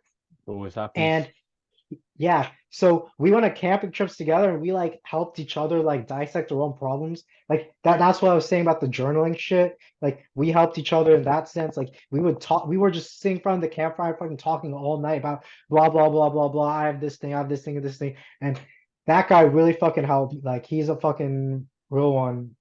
Um and then the next person was my first mentor on Discord. Mm. he that guy who I said like has a wife and then like an open marriage, and then he spot the guy who spotted that I wanted to talk to girls for, even I did, and he like pushed me in the right places. It's as I said, the student when the student is ready, the master will show up. Like I wasn't Mm. looking for a fucking girls coach, he just showed up. I was like, yeah, sure, fucking yeah, why the fuck not? um that guy. Uh, then the next person, then Andy, of course, Killian or Loser. Yeah. That Oh side yeah. fucking changed. That's all duh. His Yeah. stories, I used to listen to them while driving in the fucking mountains. Like that was such an like ethereal experience listening to some Mm. guy pick up like he would go up to girls and like talk to them and then fuck them on the same like in that moment. And then I'm listening to this while driving in the mountains, and then he was interviewing guys like Toast, Manganeilo, and Master. Those are the three top guys, in my opinion, at that in that era that made me join the forums. Though that fucking pickup war, that was like fucking crazy. I met Toast in real. Toast lives in Japan too. I met him. We're like, it's funny. We're like student. We go to the same school now, and Oh shit. It's crazy. um, like I see him like almost every day. But yeah. But then I also want to thank LaCroix from forums. We were sort of like peers, like we sort of like his problems were like my strengths, and my problems were his strengths. So we like had a lot of information exchange, and we were both mentored by the same mentor.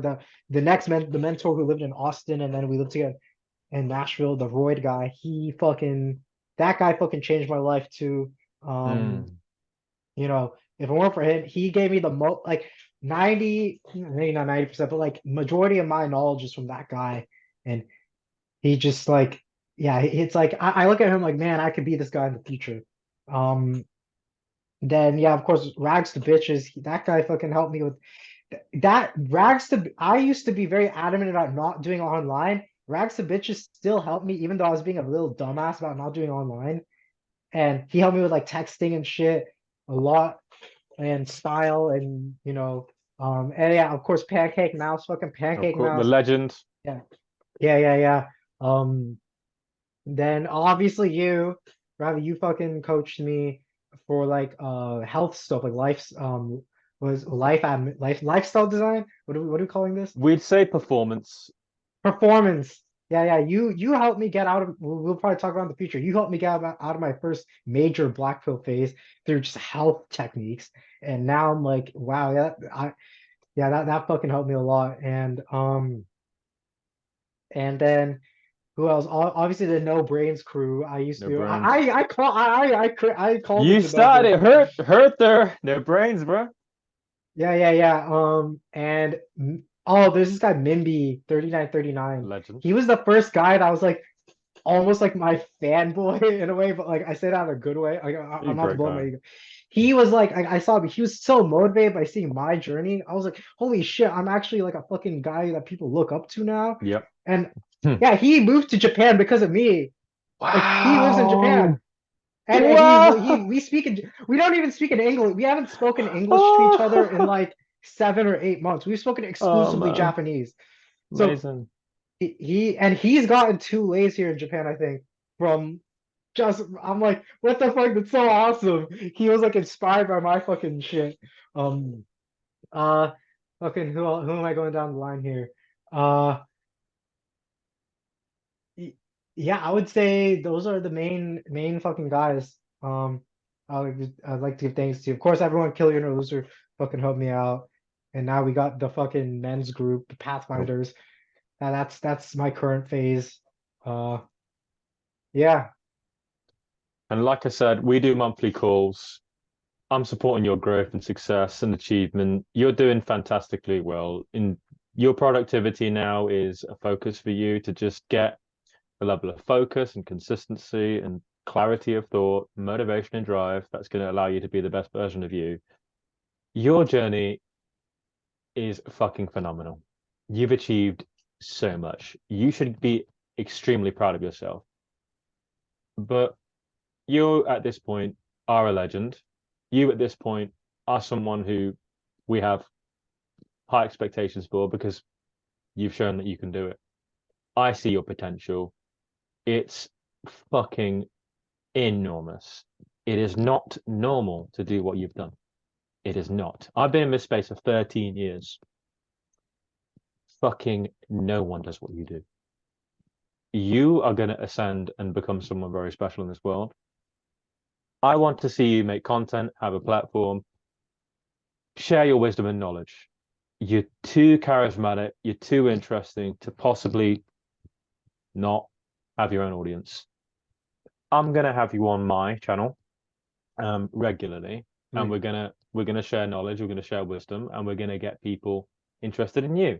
And then when you're ready and when life adds up, you're gonna have your own platform because your I story, definitely want to start doing like content creation. I've thought about it at some point, but I don't know when the right time is. But we're gonna work it out. But for now, you're gonna do these with me, and we're gonna chop them up and get them out there, and just give people a flavor of who you are. Because, dude, I say this very seriously. You've also inspired me and motivated me to see your fucking resolve and resilience.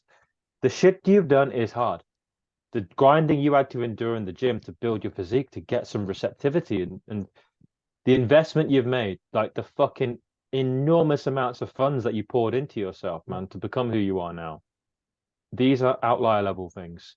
So, to give honor and appreciation to you, I'm gonna go ahead and post this up. We're gonna call this a legends interview. You're the first one who I can say is sincerely like a community legend at this point. So I'm gonna, nice. yep. Now it's everyone agrees. I'm gonna create a section for this, the Hall of Fame. You're the first one in there, man. Yeah. And why I have to give you that credit is like, dude, you started from a bad foundation. You had a challenging time. You just didn't quit. It's beautiful.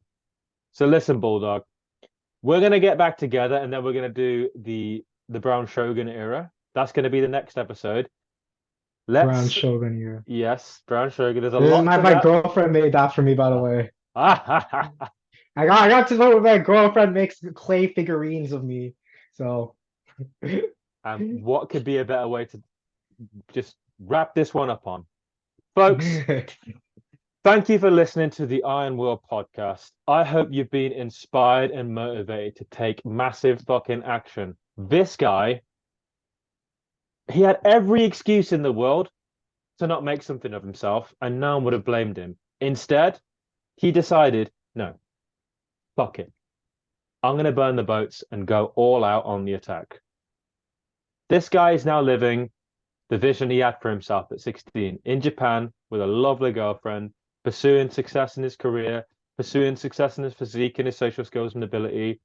He has transformed himself at every single level. And as you learn more about him and the stories he'll share with you, you'll learn that you can too. I'm Will Tribe. Ravi, checking out. All details on how to follow the Bulldog's journey and what he's up to will be revealed. But for now, if you like this sort of content, drop a like below, drop a comment, subscribe to my channel, and let's fucking go. hit the bell. All right, we're going to stop recording to